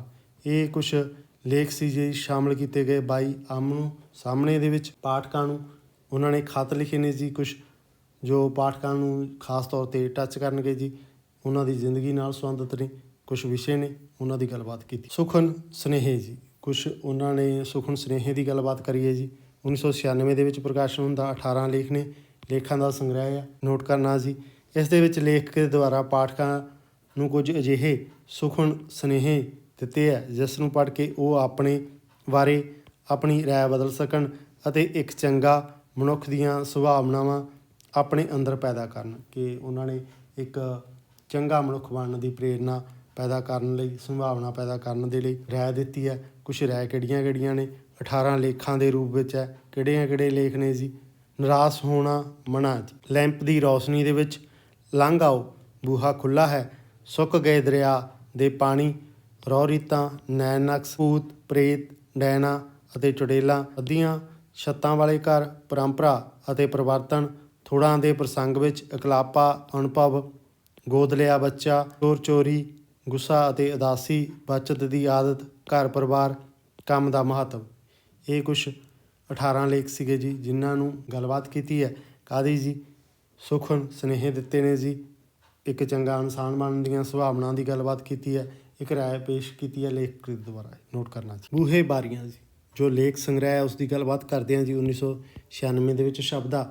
ਇਹਦੇ ਵਿੱਚ ਕਿੰਨੇ ਲੇਖ ਸ਼ਾਮਲ ਕੀਤੇ ਗਏ ਆ? 31। ਇਸ ਪੁਸਤਕ ਦੀ ਗੱਲਬਾਤ ਕਰੀਏ। ਲੇਖਾਂ ਦਾ ਮੁੱਖ ਉਦੇਸ਼ ਕੀ ਹੈ ਜੀ? ਅਜਿਹੇ ਮਨੁੱਖ ਦੀ ਉਸਾਰੀ ਕਰਨਾ ਜਿਸ ਦੀਆਂ ਬਾਹਾਂ ਦੇ ਵਿੱਚ ਸਾਰਾ ਸੰਸਾਰ ਆ ਸਕੇ ਜੀ, ਜਿਸ ਦੇ ਇਰਾਦੇ ਉੱਚੇ ਹੋਣ, ਕਰਤੱਵ ਸੁੱਚੇ ਹੋਣ, ਤੱਕਣੀ ਵਿਸ਼ਾਲ ਹੋਵੇ, ਸੋਚਾਂ ਡੂੰਘੀਆਂ ਹੋਣ। ਖਾਸ ਤੌਰ 'ਤੇ ਵਿਸ਼ੇਸ਼ਤਾ ਦੇਖ ਲੈਣਾ ਜੀ, ਕਿਹੜੀਆਂ ਵਿਸ਼ੇਸ਼ਤਾ ਹੋਣੀਆਂ ਚਾਹੀਦੀਆਂ। ਕਿਹੜੇ ਮਨੁੱਖ ਦੀ ਉਸਾਰੀ ਕਰਨ ਦੀ ਗੱਲਬਾਤ ਕਰਦੇ ਆ? ਸੰਸਾਰ ਉਹਦੀਆਂ ਬਾਹਾਂ ਦੇ ਵਿੱਚ ਸਮਾ ਸਕੇ, ਉੱਚੇ ਜੋ ਇਰਾਦੇ ਨੇ ਉਹਨਾਂ ਦੀ ਗੱਲਬਾਤ ਕਰਦੇ ਨੇ, ਕਰਤੱਵ ਸੁੱਚੇ, ਤੱਕਣੀ ਵਿਸ਼ਾਲ, ਸੋਚਾਂ ਡੂੰਘੀਆਂ। ਪੁਸਤਕ ਵਿੱਚ ਸ਼ਾਮਲ ਸਾਰੇ ਹੀ ਲੇਖ ਮਨੁੱਖ ਨੂੰ ਆਪਣੇ ਨਿੱਜ ਤੋਂ ਉੱਪਰ ਹੋ ਕੇ ਜੀ ਦੂਰ ਦਮੇਲਾ ਵੇਖਣ ਦੇ ਲਈ ਹੁਨਰ ਸਿਖਾਉਂਦੇ ਨੇ। ਕਿ ਉਹਨਾਂ ਦੁਆਰਾ ਲੇਖਕ ਦਾ ਮੁੱਖ ਉਦੇਸ਼ ਕੀ ਸੀਗਾ ਜੀ। ਉੱਚੀ ਸੋਚ ਪੈਦਾ ਕਰਨਾ, ਕਿ ਉਹ ਅੱਗੇ ਦੀ ਸੋਚੇ, ਇੱਕ ਹੁਨਰ ਪੈਦਾ ਕਰਨ ਦੀ ਕੋਸ਼ਿਸ਼ ਕਰ ਰਿਹਾ, ਇੱਕ ਮਨੁੱਖ ਨੂੰ ਸੰਪੂਰਨ ਮਨੁੱਖ ਬਣਾਉਣ ਦੀ ਸੰਭਾਵਨਾ ਪੈਦਾ ਕਰਦੇ ਨੇ, ਉਹ ਨੋਟ ਕਰਨਾ ਸੀ। 31 ਲੇਖ ਕਿਹੜੇ ਨੇ ਜੀ? ਕਵੀ ਤੇ ਕਵਿਤਾ, ਨਾਡੂ ਖਾਂ ਤੇ ਪਾਡੇ ਖਾਂ, ਉਸਦੀ ਆਪਾਂ ਗੱਲਬਾਤ ਕਰਾਂਗੇ। ਨਾਂ ਵਿੱਚ ਕੀ ਪਿਆ ਹੈ? ਸਫ਼ਰ ਅਤੇ ਮੁਸਾਫਰੀ, ਮੌਤ, ਨਾਸਤਿਕ, ਆਓ ਗੱਲਾਂ ਕਰੀਏ, ਸੰਜਮ, ਸੰਕੋਚ, ਸਰੀਕਾ, ਰਿਸ਼ਵਤ, ਜਦੋਂ ਸਾਲ ਪਜਾਮਾ ਚੜ੍ਹਦਾ ਹੈ ਜੀ, ਪ੍ਰਸੰਨ, ਲੰਮੀ ਉਮਰ, ਡਰ, ਭੈ ਅਤੇ ਸਹਿਮ, ਮਾਂ, ਗਲਮੋਰ ਦੀ ਛਾਂ, ਸ਼ਰਮ ਅਤੇ ਸ਼ਰਮਾਉਣਾ, ਵੇਲੜ, ਪਸ਼ੂ, ਮੁਕੱਦਮੇਬਾਜ਼ੀ, ਨਰਕ ਅਤੇ ਸਵਰਗ, ਭੂਤ ਪ੍ਰੇਤ, ਸ਼ਹੀਦ, ਵਹਿਮ ਭਰਮ, ਸ਼ਗਨ, ਅਪਸ਼ਗਨ, ਗਦਾਰੀ, ਸ਼ਿਕਾਇਤਾਂ, ਈਰਖਾ ਤੇ ਸਾੜਾ, ਜਵਾਨੀ ਅਤੇ ਬੜੇਪਾ, ਤੁਰਨ ਦਾ ਹੁਨਰ, ਜੋ ਪੰਜਾਬ ਬੋਰਡ ਦੀਆਂ ਕਿਤਾਬਾਂ ਦੇ ਵਿੱਚ ਲੱਗਾ ਹੋਇਆ, ਨਕਲ ਮਾਰਨਾ, ਆਪਣਾ ਮਕਾਨ, ਬਹਾਨੇ, ਮਹਿਮਾਨ, ਤੁਹਾਡਾ ਖਤ ਨਹੀਂ ਆਇਆ ਸੀ। ਕੁਛ ਇਹ ਲੇਖ ਨੇ ਸ਼ਾਮਲ ਕੀਤੇ ਗਏ ਜੀ। ਕਿੰਨੇ ਲੇਖ ਹੈ ਜੀ? 31। ਕਿਹੜੀ ਕਿਤਾਬ ਦੇ ਵਿੱਚ? ਬੂਹੇ ਬਾਰੀਆਂ ਦੇ ਵਿੱਚ, 1996 ਦੇ ਵਿੱਚ। ਮਨੁੱਖ ਦੀ ਉਸਾਰੀ ਕਰਨ ਦੀ ਗੱਲਬਾਤ ਕੀਤੀ ਹੈ।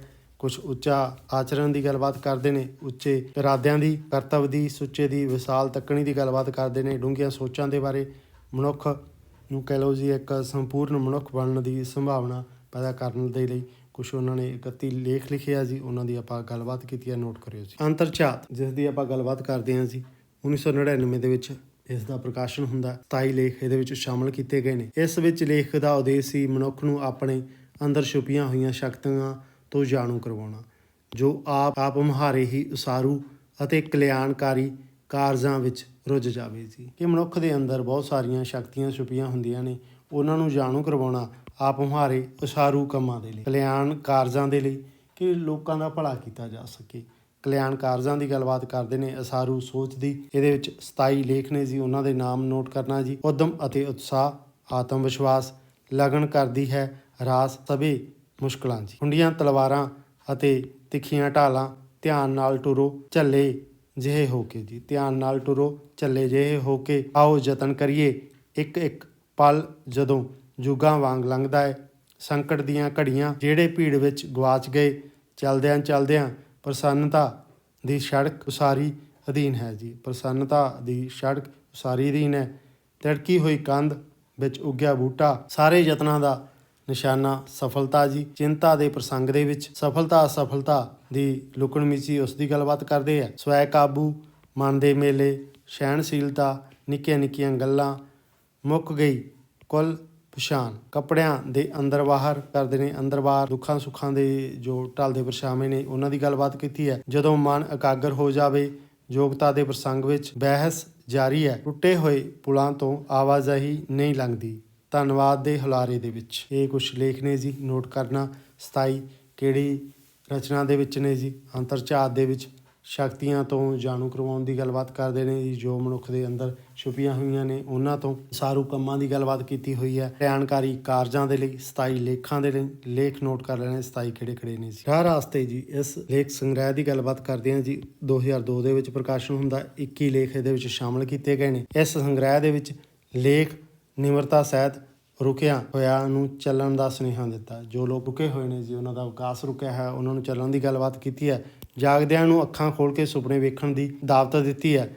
ਪੁਸਤਕ ਦਾ ਉਦੇਸ਼ ਪਾਠਕਾਂ ਨੂੰ ਉਹਨਾਂ ਦੀਆਂ ਸ਼ਕਤੀਆਂ ਤੋਂ ਜਾਣੂ ਕਰਵਾਉਣਾ ਹੈ, ਜੋ ਉਹਨਾਂ ਨੂੰ ਆਪਣੀਆਂ ਸੰਭਾਵਨਾ ਨੂੰ ਪਛਾਣ ਲੈਣ ਅਤੇ ਆਪਣੇ ਕੰਮਾਂ ਦੇ ਵਿੱਚ ਲੱਗ ਜਾਣ। ਅਤੇ ਜੋ ਉਹਨਾਂ ਦੀ ਸੰਭਾਵਨਾ ਦੀ ਗੱਲਬਾਤ ਕੀਤੀ ਹੈ ਜੀ, ਜੋ ਰੁਕੇ ਹੋਏ ਨੇ ਕੰਮ, ਉਹਨਾਂ ਦੀ ਚੱਲਣ ਦੀ ਗੱਲਬਾਤ ਕੀਤੀ ਹੈ। ਜਾਗਦੀਆਂ ਅੱਖਾਂ ਨਾਲ ਸੁਪਨੇ ਵੇਖਣ ਦੀ ਗੱਲਬਾਤ ਕੀਤੀ ਹੈ। ਉਹਨਾਂ ਦੀਆਂ ਜੋ ਸ਼ਕਤੀਆਂ ਨੇ, ਜਾਣੂ ਸ਼ਕਤੀਆਂ ਤੋਂ ਕਰਵਾਉਣ ਦੀ ਕੋਸ਼ਿਸ਼ ਕੀਤੀ ਗਈ ਹੈ। ਉਹਨਾਂ ਦੀਆਂ ਸ਼ਕਤੀਆਂ ਕਿਹੜੀਆਂ? 21 ਲੇਖ ਕਿਹੜੇ ਨੇ ਜੀ? ਜਾਗਦੀਆਂ ਅੱਖਾਂ ਦੇ ਸੁਪਨੇ, ਹੋਰ ਰੁਕਣਾ ਮਨ੍ਹਾ ਹੈ, ਜੇ ਕੁਝ ਗਵਾਉਣਾ ਹੈ ਤਾਂ ਆ ਜਾਣਾ, ਜਿਹੜੇ ਚਿੱਠੀਆਂ ਦਾ ਜਵਾਬ ਨਹੀਂ ਦਿੰਦੇ, ਸਲੀਕੇ ਦੀ ਘਾਟ, ਨਫ਼ਰਤ ਦੇ ਫੈਲਦੇ ਪਰਛਾਵੇਂ, ਨਜਾਇਜ਼ ਰਿਸ਼ਤਿਆਂ ਦੀ ਵਿਆਕਰਨ, ਵਿਚਾਰ ਤੇ ਵਿਹਾਰ, ਦ੍ਰਿਸ਼ਟੀ ਅਤੇ ਦ੍ਰਿਸ਼ਟੀਕੋਣ, ਜੀਵਨ ਮਨੋਰਥ ਦੀ ਉਸਾਰੀ, ਪ੍ਰੇਰਨਾ ਅਤੇ ਹਿੰਮਤ, ਉੱਚੇ ਚੜ੍ਹ ਕੇ ਵੇਖਣਾ, ਉੱਚੀਆਂ ਕਦਰਾਂ ਕੀਮਤਾਂ, ਲੋਭ ਲਾਲਸਾ, ਹਨੇਰਿਆਂ 'ਚੋਂ ਉੱਭਰਦੀ ਚਾਨਣ ਦੀ ਇੱਕ ਲੀਕ, ਛਾਵੇਂ ਬੈਠੀਆਂ ਧੁੱਪਾਂ, ਪਿਆਰ ਮੁਹੱਬਤ ਦੀਆਂ ਭੇਤ ਭਰੀਆਂ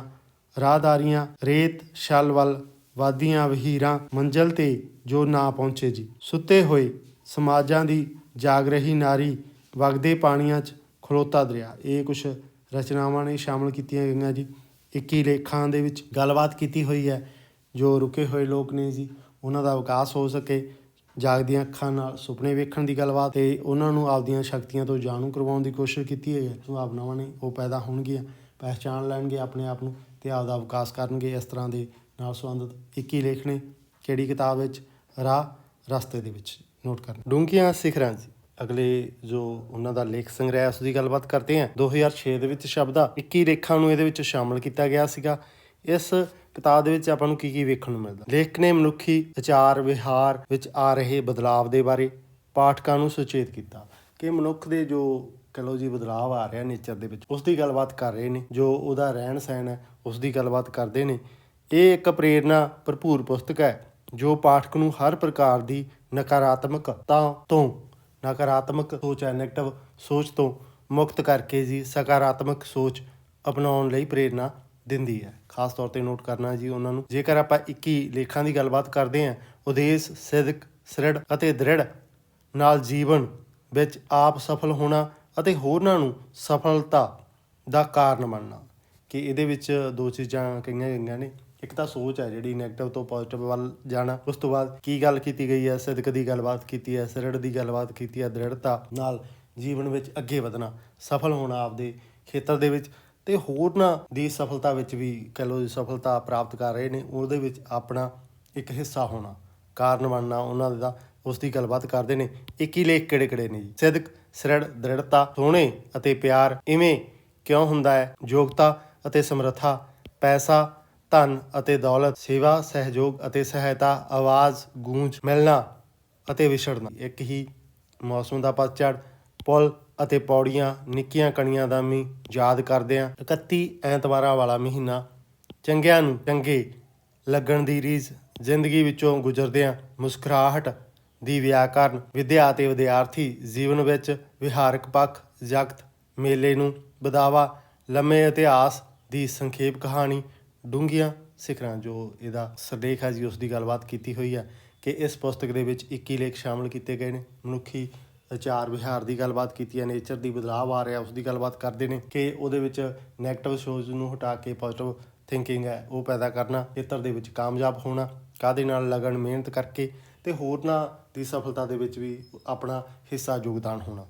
21 ਲੇਖ ਨੋਟ ਕਰ ਲੈਣੋ ਜੀ ਕਿਹੜੇ ਨੇ। ਮਾਲਾ ਮਣਕੇ ਜੀ ਬਹੁਤ ਹੀ ਪ੍ਰਸਿੱਧ ਉਹਨਾਂ ਦੀ ਪੁਸਤਕ ਹੈਗੀ ਆ। ਨਿਰੋਲ ਵਿਚਾਰਾਂ ਦਾ ਸੰਗ੍ਰਹਿ ਹੈ, 2007 ਦੇ ਵਿੱਚ ਪ੍ਰਕਾਸ਼ਿਤ ਹੁੰਦਾ। ਨੋਟ ਕਰਨਾ ਜੀ ਇਹ ਪਹਿਲਾ ਭਾਗ ਹੈ। ਇਸ ਸੰਗ੍ਰਹਿ ਦੇ ਵਿੱਚ ਟਿੱਪਣੀਆਂ ਅਤੇ ਧਾਰਨਾਵਾਂ, ਮਨੁੱਖੀ ਜੀਵਨ ਦੇ ਵੱਖ-ਵੱਖ ਪੜਾਵਾਂ, ਸਰੀਰਕ ਵਰਤਾਰਿਆਂ, ਪਿਆਰ ਹੁਲਾਰਿਆਂ, ਆਦਰਸ਼ਾਂ, ਮਾਨਸਿਕ ਉਲਝਣਾਂ, ਨਾਤਿਆਂ, ਕਦਰਾਂ ਕੀਮਤਾਂ, ਸੱਭਿਆਚਾਰ ਦਾ ਵੇਰਵਾ, ਰਾਜਨੀਤਿਕ ਪੈਂਤੜਿਆਂ, ਆਰਥਿਕ ਪੱਖਾਂ, ਇਤਿਹਾਸਕ ਘਟਨਾਵਾਂ, ਨਿੱਤ ਦਿਨ ਦੀਆਂ ਵਗਾਰਾਂ ਨਾਲ ਸੰਬੰਧਿਤ ਹਨ ਜੀ। ਇਹ ਕੁਝ ਵਿਸ਼ੇ ਨੇ ਜੀ ਜੋ ਇਹਦੇ ਵਿੱਚ ਸ਼ਾਮਲ ਕੀਤੇ ਗਏ ਨੇ। ਨੋਟ ਕਰਨਾ। ਮਨੁੱਖੀ ਜੀਵਨ ਦੇ ਨਾਲ ਜੁੜੇ ਹੋਏ ਹਰ ਪੱਖ ਦੀ ਵਿਸ਼ੇਸ਼ਤਾ ਇਹ ਹੈ ਕਿ ਸਾਰੇ ਮਿਲ ਕੇ ਮਨੁੱਖੀ ਮਨ, ਚਰਿੱਤਰ ਅਤੇ ਸ਼ਖਸੀਅਤ ਨੂੰ ਸਿਰਜਦੇ ਨੇ, ਜੀਵਨ ਢੰਗ ਅਤੇ ਦ੍ਰਿਸ਼ਟੀਕੋਣ ਦਾ ਨਿਰਮਾਣ ਕਰਦੇ ਨੇ। ਇਹ ਖਾਸ ਤੌਰ 'ਤੇ ਨੋਟ ਕਰਨਾ ਜੀ। ਆਪਾਂ ਗੱਲਬਾਤ ਕਰਦੇ ਹਾਂ ਜੀ ਮਾਲਾ ਮਣਕੇ ਦੀ।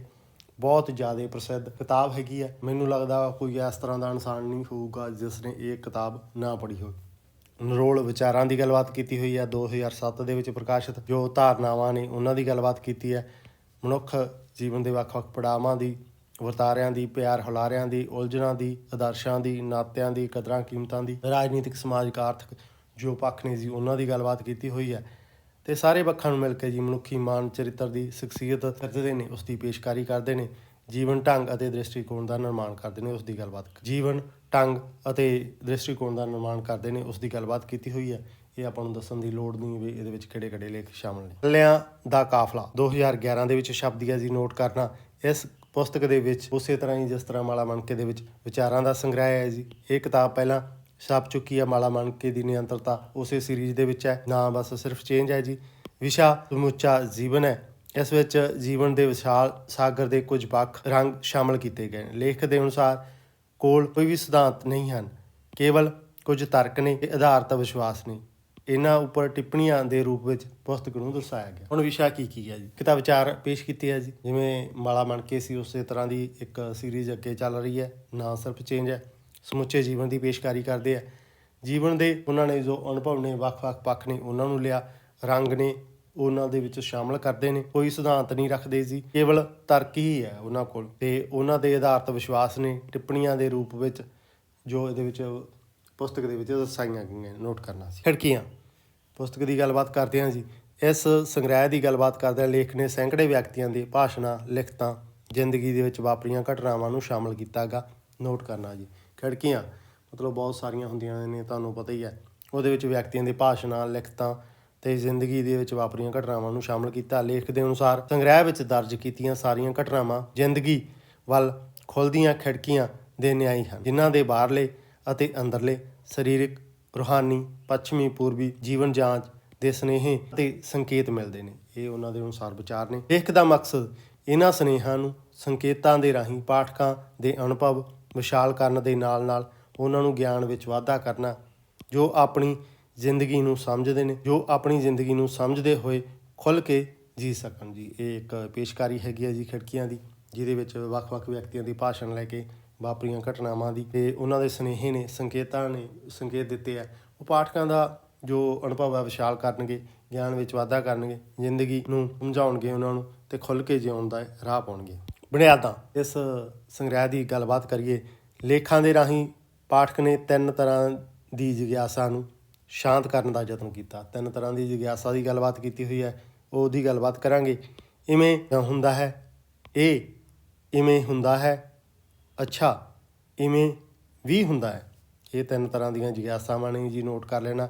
ਇਵੇਂ ਕਿਉਂ ਹੁੰਦਾ ਹੈ, ਇਹ ਇਵੇਂ ਹੁੰਦਾ ਹੈ, ਅੱਛਾ ਇਹ ਇਵੇਂ ਹੀ ਹੁੰਦਾ ਹੈ। 3 ਤਰ੍ਹਾਂ ਦੀਆਂ ਜਿਗਿਆਸਾ ਨੇ, ਉਹਨਾਂ ਦੀ ਗੱਲਬਾਤ ਕੀਤੀ ਹੋਈ ਹੈ। ਇਸ ਪੁਸਤਕ ਦਾ ਉਦੇਸ਼ ਜ਼ਿੰਦਗੀ ਦੇ ਨਾਲ ਜੁੜੇ ਵੱਖ-ਵੱਖ ਮਸਲਿਆਂ ਦੇ ਰਾਹੀਂ ਪਾਠਕਾਂ ਦੇ ਮਨ ਨੂੰ ਖੋਲ੍ਹਣਾ ਹੈ। ਇਸ ਪੁਸਤਕ ਦੇ ਵਿੱਚ ਨਿਮਾਣੀਆਂ ਗੱਲਾਂ ਨੂੰ ਵਿਸ਼ਾਲ ਦੇ ਨਾਲ, ਡੂੰਘਾਈ ਦੇ ਨਾਲ, ਡੂੰਘੀ ਦ੍ਰਿਸ਼ਟੀ ਤੋਂ ਆਪਾਂ ਨੂੰ ਵੇਖਣ ਨੂੰ ਸਮਝਣ ਦਾ ਉਪਰਾਲਾ ਕੀਤਾ ਗਿਆ। ਇਸ ਪੁਸਤਕ ਦੇ ਵਿੱਚ ਨਿਮਾਣੀਆਂ ਗੱਲਾਂ ਨੇ, ਵਿਸ਼ਾਲ ਨੇ, ਡੂੰਘੀ ਦ੍ਰਿਸ਼ਟੀ ਦੇ ਨਾਲ ਸਮਝਣ ਦਾ ਉਪਰਾਲਾ ਕੀਤਾ ਗਿਆ, ਤਾਂ ਕਿ ਜੋ ਜ਼ਿੰਦਗੀ 'ਤੇ ਸਾਡੀ ਪਕੜ ਹੈ ਹੋਵੇ, ਸਾਡੀ ਸਫਲਤਾ ਦੀ ਸੰਭਾਵਨਾ ਜਾਗੇ। ਜ਼ਿੰਦਗੀ ਵਿੱਚ ਪਰਿਵਰਤਨ ਦੀ ਲੋੜ ਨੂੰ ਮਹਿਸੂਸ ਕਰਦਿਆਂ ਲੇਖਕ ਨੇ 25 ਲੇਖ ਇਹਦੇ ਵਿੱਚ ਸ਼ਾਮਲ ਕੀਤੇ ਨੇ।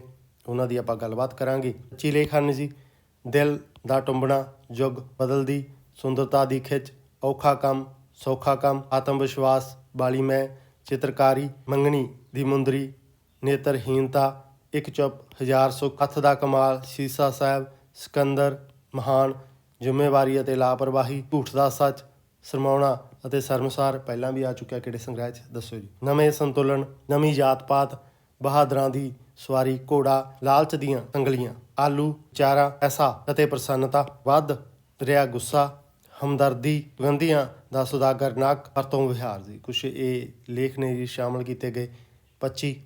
ਇਹਨਾਂ ਨੂੰ ਨੋਟ ਕਰ ਲੈਣਾ। ਕਿਹੜੀ ਕਿਤਾਬ ਦੇ ਵਿੱਚ ਸ਼ਾਮਲ ਕੀਤੇ ਗਏ ਨੇ? ਬੁਨਿਆਦਾਂ ਦੇ ਵਿੱਚ। ਤੇ ਇਹਦੀ ਆਪਾਂ ਗੱਲਬਾਤ ਕੀਤੀ ਹੋਈ ਹੈ। ਵਿਸ਼ੇ ਕਿਹੜੇ ਨੇ ਜੀ? 3 ਜਿਗਿਆਸਾ ਨੂੰ ਉਹਨਾਂ ਨੇ ਸ਼ਾਂਤ ਕਰਨ ਦਾ ਯਤਨ ਕੀਤਾ, ਉਹਨਾਂ ਦੀ ਆਪਾਂ ਗੱਲਬਾਤ ਕਰਦੇ ਨੇ। ਇਹ ਤੋਂ ਬਾਅਦ ਵੱਖ-ਵੱਖ ਮਸਲੇ ਨੇ ਜੀ। ਪਾਠਕਾਂ ਦੇ ਮਨ ਨੂੰ ਖੋਲ੍ਹਣ ਦੀ ਗੱਲਬਾਤ ਕੀਤੀ ਗਈ ਹੈ। ਨਿਮਾਣੀਆਂ ਗੱਲਾਂ ਦੀ ਗੱਲਬਾਤ ਕੀਤੀ ਹੋਈ ਹੈ। ਡੂੰਘੀ ਦ੍ਰਿਸ਼ਟੀਕੋਣ ਅਪਣਾਉਣ ਦੀ ਉਪਰਾਲਾ, ਸਮਝਣ ਦਾ ਉਪਰਾਲਾ ਕੀਤਾ ਗਿਆ, ਨਾਲ ਲੋਕਾਂ ਦੀ ਸਫਲਤਾ ਦੇ ਰਾਹ ਜਾਗ ਪੈਣ, ਜ਼ਿੰਦਗੀ ਦੇ ਵਿੱਚ ਪਰਿਵਰਤਨ ਆਏ, ਇਸ ਤਰ੍ਹਾਂ ਦੀ ਸੋਚ ਹੈਗੀ ਇਹ ਲੇਖ। ਦਰਵਾਜ਼ੇ ਜੀ ਬਹੁਤ ਹੀ ਉਹਨਾਂ ਦੀ ਪ੍ਰਸਿੱਧ ਰਚਨਾ ਹੈਗੀ ਆ, ਉਸ ਦੀ ਆਪਾਂ ਗੱਲਬਾਤ ਕਰਦੇ ਹਾਂ। ਇਹਦੇ ਵਿੱਚ ਕਿੰਨੇ ਲੇਖ ਸ਼ਾਮਲ ਕੀਤੇ ਗਏ ਨੇ ਜੀ? 23 ਲੇਖ। ਸੰਗ੍ਰਹਿ ਦਾ ਮੁੱਖ ਵਿਸ਼ਾ ਮਨੁੱਖ ਹੈ ਤੇ ਪਰ ਵੇਰਵੇ ਜ਼ਿੰਦਗੀ ਦੇ ਹਨ ਜੀ। ਨੋਟ ਕਰਨਾ, ਵਿਸ਼ਾ ਮਨੁੱਖ, ਵੇਰਵੇ ਕਿੱਥੋਂ ਲੈਂਦਾ ਜੀ? ਜ਼ਿੰਦਗੀ ਚੋਂ। ਪੁਸਤਕ ਦੇ ਵਿੱਚ ਆਪਾਂ ਨੂੰ ਕੀ ਵੇਖਣ ਨੂੰ ਮਿਲਦਾ ਜੀ? ਜ਼ਿੰਦਗੀ ਦੀਆਂ ਜਿੱਤਾਂ ਤੇ ਹਾਰਾਂ, ਹਨੇਰਿਆਂ ਸਵੇਰਿਆਂ, ਲਾਪਾਂ ਵਿਛੋੜਿਆਂ ਨੂੰ ਪੇਸ਼ ਕਰਨ ਦਾ ਉਪਰਾਲਾ ਕੀਤਾ ਗਿਆ। ਸੰਗ੍ਰਹਿ ਦਾ ਮੁੱਖ ਉਦੇਸ਼ ਜੀ ਮਨੁੱਖ ਨੂੰ ਉਦਾਰ ਅਤੇ ਪ੍ਰਭਾਵਸ਼ਾਲੀ ਬਣਾਉਣਾ ਹੈ, ਤਾਂ ਕਿ ਉਹ ਆਪਣੇ ਸਾਰੇ ਤੌਲਖੇ, ਨਿਰਾਸ਼ਤਾਵਾਂ, ਜੋ ਦੀ ਨਿਰਾਸ਼ਾ ਹੈਗੀ ਉਹਨੂੰ ਤਿਆਗ ਕੇ ਸੰਸਾਰ ਨੂੰ ਬਣਾ ਸਕੇ ਅਤੇ ਆਸਵੰਦ ਹੋ ਕੇ ਆਪਣੇ ਸੰਸਾਰ ਨੂੰ ਬਣਾ ਸਕੇ। ਉਹ ਇਸ ਤਰ੍ਹਾਂ ਦੀ ਕੁਛ ਪੇਸ਼ਕਾਰੀ ਕੀਤੀ ਹੈ ਜੀ। ਕਾਹਦੀ ਮਨੁੱਖ ਦੀਆਂ ਜਿੱਤਾਂ ਦੀ, ਹਾਰਾਂ ਦੀ ਗੱਲਬਾਤ ਕੀਤੀ ਹੈ, ਹਨੇਰਿਆਂ ਸਵੇਰਿਆਂ ਦੀ, ਮੇਲ ਮਿਲਾਪਾਂ ਦੀ, ਉਹਨਾਂ ਨੂੰ ਪੇਸ਼ ਕੀਤਾ ਗਿਆ ਉਪਰਾਲਾ। ਉਦੇਸ਼ ਕੀ ਹੈ? ਉਦਾਰਵਾਦੀ ਸੋਚ, ਪ੍ਰਭਾਵਸ਼ਾਲੀ ਸੋਚ ਬਣਾਉਣ ਦੀ ਗੱਲਬਾਤ ਕੀਤੀ ਹੈ ਕਿ ਮਨੁੱਖ ਸਾਰੇ ਜੋ ਤੌਲਖੇ ਨੇ, ਨਿਰਾਸ਼ਾ ਨੇ, ਉਹਨਾਂ ਤੋਂ ਹਟ ਕੇ ਚਲੋ ਜੀ ਤਿਆਗ ਕੇ ਉਹਨਾਂ ਨੂੰ ਸੰਸਾਰ ਨੂੰ ਅਪਣਾ ਲਏ, ਆਸਵੰਦ ਹੋ ਕੇ ਜ਼ਿੰਦਗੀ ਜਿਵੇਂ ਤੇ ਸੰਸਾਰ ਨੂੰ ਕੀ ਕਹਿੰਦਾ? ਸੁਖੀ ਬਣਾਏਗਾ, ਉਹਦਾ ਸੰਸਾਰ ਬਣ ਜਾਏਗਾ। ਇਹ ਲੇਖ ਕਿਹੜੇ ਨੇ ਜੀ? ਪਿਆਰ ਦੀ ਵਿਆਕਰਨ ਪਹਿਲਾਂ ਕਿਹੜੇ ਸੰਗ੍ਰਹਿ ਦੇ ਵਿੱਚ ਛਪਿਆ ਜੀ? ਨੋਟ ਕਰਨਾ, ਕਮੈਂਟ ਬਾਕਸ 'ਚ ਦੱਸ ਦੇਣਾ। ਪੁਰਾਣੇ ਜ਼ਮਾਨੇ, ਹਾਂ ਕਹੀਏ ਜਾਂ ਨਾ ਕਹੀਏ, ਮਜਬੂਰੀ ਜਾਂ ਬੇਵਸੀ, ਅਕਾਲ ਚਲਾਣਾ, ਜੋਤਿਸ਼ ਜੋਸ਼ੀ, ਭਲਾ ਅਤੇ ਕਲਾ ਪ੍ਰੇਮੀ, ਹਿੰਦੀ ਕਲਾ, ਚੜ੍ਹਦੀ ਕਲਾ, ਦੁੱਖ ਦਰਦ, ਅਣਬਣ ਦਾ ਤਾਣਾ ਪਿੱਟਾ, ਸੁਕਰਾਤ ਨੂੰ ਯਾਦ ਕਰਦਿਆਂ, ਸੋਹ ਦਾ ਅਨੁਭਵ, ਐਤਵਾਰ ਦਾ ਦਿਹਾੜਾ, ਚੱਜ ਅਚਾਰ, ਸ਼ਾਂਸਤਾ ਅਤੇ ਚਾਪਲੂਸੀ, ਇੱਕ ਵਾਰੀ, ਇਤਿਹਾਸ ਦੇ ਨਿਚੋੜ, ਭ੍ਰਿਸ਼ਟਾਚਾਰ, ਰਾਜਨੀਤੀ ਦਾ ਸੰਸਾਰ, ਲਿਖਾਈ ਅਤੇ ਲਿਖਣਾ, ਅਕਲ, ਗਿਆਨ ਅਤੇ ਸਿਆਣਪ, ਸੁਣਨਾ ਅਤੇ ਬੋਲਣਾ, ਸਾਂਝਾਂ ਅਤੇ ਵਖਰੇਵੇ। ਇਹ ਕੁਛ ਲੇਖ ਨੇ ਜੀ। ਕਿੰਨੇ ਇਹਦੇ ਵਿੱਚ ਸ਼ਾਮਲ ਕੀਤੇ ਗਏ? 23। ਕਿਹੜੀ ਬੁੱਕ ਦੇ ਵਿੱਚ? ਦਰ ਦਰਵਾਜ਼ੇ ਦੇ ਵਿੱਚ। ਗੱਲਬਾਤ ਜਿੱਤਾਂ ਹਾਰਾਂ ਦੀ ਗੱਲਬਾਤ ਕੀਤੀ ਹੋਈ ਹੈ, ਹਨੇਰਿਆਂ ਸਵੇਰਿਆਂ ਦੀ ਗੱਲਬਾਤ ਕੀਤੀ ਹੋਈ ਹੈ ਕਿ ਇਨਸਾਨ ਨੂੰ ਜੋ ਆਪਦੀ ਨਿਰਾਸ਼ਾ ਤਿਆਗ ਕੇ ਸੰਸਾਰ ਨੂੰ ਅਪਣਾ ਲਏ, ਆਸਵੰਦ ਹੋਵੇ, ਅਤੇ ਜਿਸ ਤਰ੍ਹਾਂ ਉਹ ਆਸਵੰਦ ਹੋਏਗਾ ਕੁਦਰਤੀ ਗੱਲ ਹੈ, ਸੰਸਾਰ ਨੂੰ ਅਪਣਾਏਗਾ ਅਤੇ ਜ਼ਿੰਦਗੀ ਦੇ ਵਿੱਚ ਕੀ ਕਰੇਗਾ? ਚੰਗਾ ਕੁਛ ਕਰੇਗਾ। ਕੁਛ ਲੇਖ ਨੇ ਜੀ ਸ਼ਾਮਲ ਕੀਤੇ ਹੋਏ, ਨੋਟ ਕਰਿਓ ਜੀ। ਲਿਖਣ ਸ਼ੈਲੀ ਜੀ, ਡਾਕਟਰ ਨਰਿੰਦਰ ਸਿੰਘ ਕਪੂਰ ਦੀ ਜੋ ਲਿਖਣ ਸ਼ੈਲੀ ਆ ਉਸ ਦੀ ਗੱਲਬਾਤ ਕਰਦੇ ਹਾਂ। ਡਾਕਟਰ ਕਪੂਰ ਦੀ ਗੱਲਬਾਤ ਕਰੀਏ ਜੀ, ਜੇਕਰ ਆਪਾਂ ਗੱਲਬਾਤ ਕਰਦੇ ਹਾਂ ਜੀ, ਉਹ ਨਿਵੇਕਲੇ ਸ਼ੈਲੀਕਾਰ ਨੇ। ਵਾਰਤਕ ਸ਼ੈਲੀ, ਉਹਨਾਂ ਦੀ ਵਾਰਤਕ ਸ਼ੈਲੀ ਆ ਵਿਗਿਆਨਕ ਨੁਕਤੇ ਤੋਂ ਅਹਿਮ ਹੈ। ਪ੍ਰੀਤ ਲੜੀ ਤੋਂ ਮਗਰੋਂ ਜੀ ਸਮਕਾਲੀ ਪੰਜਾਬੀ ਵਾਰਤਕ ਦੇ ਲੇਖਕਾਂ ਵਿੱਚ ਸਭ ਤੋਂ ਵੱਧ ਪੜ੍ਹੇ ਜਾਣ ਵਾਲੇ ਵਾਰਤਕਕਾਰ ਨੇ। ਨੋਟ ਕਰਨਾ ਜੀ, ਪਹਿਲਾਂ ਗੁਰਬਖਸ਼ ਸਿੰਘ ਪ੍ਰੀਤ ਲੜੀ ਪੜ੍ਹੇ ਜਾਂਦੇ ਸੀ, ਉਸ ਤੋਂ ਬਾਅਦ ਜਾਂ ਕੋਈ ਪੜ੍ਹਿਆ ਜਾਂਦਾ ਤਾਂ ਉਹ ਕੌਣ ਨੇ ਜੀ? ਨਰਿੰਦਰ ਸਿੰਘ ਕਪੂਰ। ਪ੍ਰੀਤ ਲੜੀ ਦੇ ਵਾਂਗ ਹੀ ਕਪੂਰ ਕੋਲ ਸ਼ਬਦਾਂ ਦਾ ਜਾਦੂ ਜਗਾਉਣ ਦੀ ਜੁਗਤ ਵੀ ਹੈ, ਅਰਥਾਂ ਨੂੰ ਚਮਕਾਉਣ ਦਾ ਤਰੀਕਾ ਵੀ। ਨੋਟ ਕਰਨਾ ਜੀ, ਪ੍ਰੀਤ ਲੜੀ ਦੇ ਵਾਂਗ ਉਹਨਾਂ ਦੀ ਕੀ ਵਿਸ਼ੇਸ਼ਤਾ ਹੈਗੀ ਹੈ? ਉਹਨਾਂ ਦੀ ਵਾਰਤਕ ਦਾ ਹਰੇਕ ਵਾਕ ਅੱਗੜ ਦੁੱਗੜ ਇੱਕ ਦੂਜੇ ਦੀ ਕੰਨੀ ਫੜ ਕੇ ਤੁਰਦਾ ਹੈ। ਰੌਚਕਤਾ ਨੂੰ ਉਹ ਆਪਣੀ ਕਲਮ ਤੋਂ ਦੂਰ ਨਹੀਂ ਹੋਣ ਦਿੰਦਾ। ਉਸ ਦੀ ਵਾਰਤਕ ਬਸ ਉਸ ਦੀ ਹੈ, ਹੋਰ ਕਿਸੇ ਵਰਗੀ ਨਹੀਂ ਹੋ ਸਕਦੀ। ਇੱਕ ਪ੍ਰਮਾਣਿਕ ਸ਼ੈਲੀਕਾਰ ਦਾ ਪ੍ਰਮੁੱਖ ਲੱਛਣ। ਜੇਕਰ ਆਪਾਂ ਗੱਲਬਾਤ ਕਰਦੇ ਹਾਂ ਜੀ, ਉਹਨਾਂ ਦੀ ਵਾਰਤਕ ਦੀਆਂ ਕੁਝ ਵਿਸ਼ੇਸ਼ਤਾ ਨੇ। ਅੱਖਰ ਨੇ ਇੱਕ ਦੂਜੇ ਦੀ ਕੰਨੀ ਫੜ ਕੇ ਚੱਲਦੇ ਨੇ, ਰੌਚਕਤਾ ਰਹਿੰਦੀ ਹੈ, ਉਹ ਕਦੇ ਦੂਰ ਨਹੀਂ ਜਾਣ ਦਿੰਦੇ, ਵਾਰਤਕ ਦੇ ਵਿੱਚ ਇੰਟਰਸਟ ਪੈਦਾ ਕਰਦੇ ਨੇ। ਵਾਰਤਕ ਦੇ ਵਿੱਚ ਹੋਰ ਕੀ ਆਪਾਂ ਨੂੰ ਵੇਖਣ ਨੂੰ ਮਿਲਦਾ ਕਿ ਉਹ ਵੱਖਰੀ ਵਾਰਤਕ ਹੈ, ਦੂਜਿਆਂ ਨਾਲ ਮੈਚ ਨਹੀਂ ਹੁੰਦੀ ਕਿ ਵਿਸ਼ੇ ਉਹਨਾਂ ਨਾਲ ਮੈਚ ਹੋਣਗੇ, ਨਹੀਂ ਜੀ। ਉਹ ਇੱਕ ਪ੍ਰਮਾਣਿਕ ਸ਼ੈਲੀਕਾਰ ਦੀ ਵਿਸ਼ੇਸ਼ਤਾ ਦਾ ਗੁਣ ਹੁੰਦਾ। ਵਾਰਤਕਾਰ ਦੀਆਂ ਪੁਸਤਕਾਂ ਦੀ ਜੇਕਰ ਆਪਾਂ ਗੱਲਬਾਤ ਕਰ ਲਈਏ, ਢੁਕਵੇਂ ਸਿਰਲੇਖ ਅਤੇ ਜ਼ਿੰਦਗੀ ਦੇ ਅਹਿਮ ਪੱਖਾਂ ਦੇ ਬਾਰੇ ਜਾਣਕਾਰੀ ਦਿੰਦੇ ਆ। ਜਦੋਂ ਆਪਾਂ ਕੋਈ ਵਾਰਤਕਾਰ ਦੀ ਗੱਲਬਾਤ ਕਰਦੇ ਹਾਂ ਜੀ, ਉਹਦੀਆਂ ਜੋ ਕਿਤਾਬਾਂ ਦੇ ਸਿਰਲੇਖ ਨੇ ਜੀ, ਉਹ ਉਹਨਾਂ ਤੋਂ ਪਤਾ ਲੱਗਦਾ ਜ਼ਿੰਦਗੀ ਦੇ ਅਹਿਮ ਪੱਖਾਂ ਦੇ ਬਾਰੇ ਜਾਣਕਾਰੀ ਦਿੰਦੇ ਆ। ਰਾਹ ਰਸਤੇ, ਅੰਤਰਝਾਤ, ਬੂਹੇ ਬਾਰੀਆਂ, ਡੂੰਘੀਆਂ ਸਿਖਰਾਂ, ਦਰ ਦਰਵਾਜ਼ੇ, ਆਮਣੋ ਸਾਹਮਣੇ, ਸੁਖਨ ਸੁਨੇਹੇ, ਮਾਲਾ ਮਣ ਕੇ, ਇਹਨਾਂ ਸਿਰਲੇਖਾਂ ਤੋਂ ਅਨੁਸਾਰ ਹੀ ਢੁਕਵੇਂ ਅਤੇ ਗਿਆਨਮਈ ਵਿਸ਼ੇ ਚੁਣੇ ਨੇ। ਜੇਕਰ ਆਪਾਂ ਗੱਲਬਾਤ ਕਰੀਏ ਜੀ, ਹੁਣ ਇਹ ਸਾਰੇ ਤੁਸੀਂ ਸੁਣੇ ਆ, ਨਾਮ ਤੋਂ ਪਤਾ ਲੱਗ ਜਾਂਦਾ ਕਿ ਗਿਆਨ ਦੀ ਗੱਲਬਾਤ ਕਰਦੇ ਨੇ, ਢੁਕਵੇਂ ਨੇ ਅਤੇ ਗਿਆਨ ਦੀ ਗੱਲਬਾਤ ਕਰਦੇ ਨੇ, ਸੋਝੀ ਪ੍ਰਦਾਨ ਕਰਦੇ ਨੇ, ਇੱਕ ਚੰਗੀ ਸੋਚ ਪੈਦਾ ਕਰਨ ਦੀ ਕੋਸ਼ਿਸ਼ ਕਰਦੇ ਨੇ। ਇਹ ਕਈ ਸਮੱਸਿਆਵਾਂ ਨਾਲ ਵਾਕਫ ਕਰਾਉਂਦੇ ਨੇ। ਨੌਕਰੀ ਪੇਸ਼ਾ, ਪਤਨੀ ਪਤਨੀ ਦੇ ਵਿਚਕਾਰ, ਦੂਰ ਦੁਰਾਡੇ ਥਾਵਾਂ ਉੱਤੇ ਨੌਕਰੀ ਮਿਲਣ ਕਾਰਨ ਪਈ ਹੋਈ ਦੂਰੀ ਨੂੰ ਬਿਆਨ ਉਹਨਾਂ ਦੇ ਨਿਬੰਧ ਦਾ ਸਿਰਲੇਖ ਹੈ। ਤੂੰ ਆਰ 94 ਮੈਂ ਪਾਰ 94। ਇੱਕ ਉਹਨਾਂ ਨੇ ਸਮੱਸਿਆ ਪੇਸ਼ ਕੀਤੀ ਹੈ ਜੀ ਪਤੀ ਪਤਨੀ ਦੀ, ਜਿਨ੍ਹਾਂ ਨੂੰ ਨੌਕਰੀ ਅਲੱਗ-ਅਲੱਗ ਥਾਵਾਂ 'ਤੇ ਮਿਲੀ ਹੋਈ ਹੈ। ਉਹਦੇ ਨਾਲ ਇੱਕ ਨਿਬੰਧ ਲਿਖਿਆ ਜੀ, ਤੂੰ ਆਰ 94 ਮੈਂ ਪਾਰ 94। ਔਰਤ ਅਤੇ ਮਰਦ ਦੇ ਇੱਕ ਦੂਜੇ ਨਾਲ ਪੂਰਕ ਮੰਨਦੇ ਨੇ ਕਿ ਜੇਕਰ ਆਪਾਂ ਗੱਲਬਾਤ ਕਰੀਏ ਜੀ, ਔਰਤ ਅਤੇ ਮਰਦ ਦੋਨਾਂ ਨੂੰ ਇੱਕ ਦੂਜੇ ਦੇ ਪੂਰਕ ਨੇ ਕਿ ਜ਼ਿੰਦਗੀ ਦੋਨਾਂ ਦੀ ਇੱਕ ਦੂਜੇ ਨਾਲ ਮਿਲ ਕੇ ਹੀ ਪੂਰੀ ਹੁੰਦੀ ਹੈ। ਔਰਤ ਅਤੇ ਮਰਦ ਇੱਕ ਦੂਜੇ ਦੇ ਦੋਵੇਂ ਪੂਰਕ ਨੇ ਜੀ। ਇਸ ਵਿਸ਼ੇ ਦੀ ਪੇਸ਼ਕਾਰੀ ਕਰਦਾ ਹੋਇਆ ਉਹਨਾਂ ਦਾ ਨਿਬੰਧ ਕਿਹੜਾ ਜੀ? ਆਵਾਜ਼ ਅਤੇ ਗੂੰਜ। ਫਿਰ ਉਸ ਤੋਂ ਬਾਅਦ ਆਪਾਂ ਗੱਲਬਾਤ ਕਰ ਦਿਆਂਗੇ ਜਦੋਂ ਉਹਨਾਂ ਦੀ ਰਿਟਾਇਰਮੈਂਟ ਤੋਂ ਬਾਅਦ ਜ਼ਿੰਦਗੀ ਨੂੰ ਬਿਆਨ ਕਰਦਾ ਹੋਇਆ ਨਿਬੰਧ ਕਿਹੜਾ ਜੀ? 31 ਐਤਵਾਰਾਂ ਵਾਲਾ ਮਹੀਨਾ, ਉਸ ਦੀ ਗੱਲਬਾਤ ਕੀਤੀ ਹੈ। ਰਿਟਾਇਰਮੈਂਟ ਤੋਂ ਬਾਅਦ ਜ਼ਿੰਦਗੀ ਨੂੰ ਬਿਆਨ ਕਰਦਾ ਹੋਇਆ ਨਿਬੰਧ ਜੀ 31 ਐਤਵਾਰਾਂ ਵਾਲਾ ਮਹੀਨਾ ਜੀ।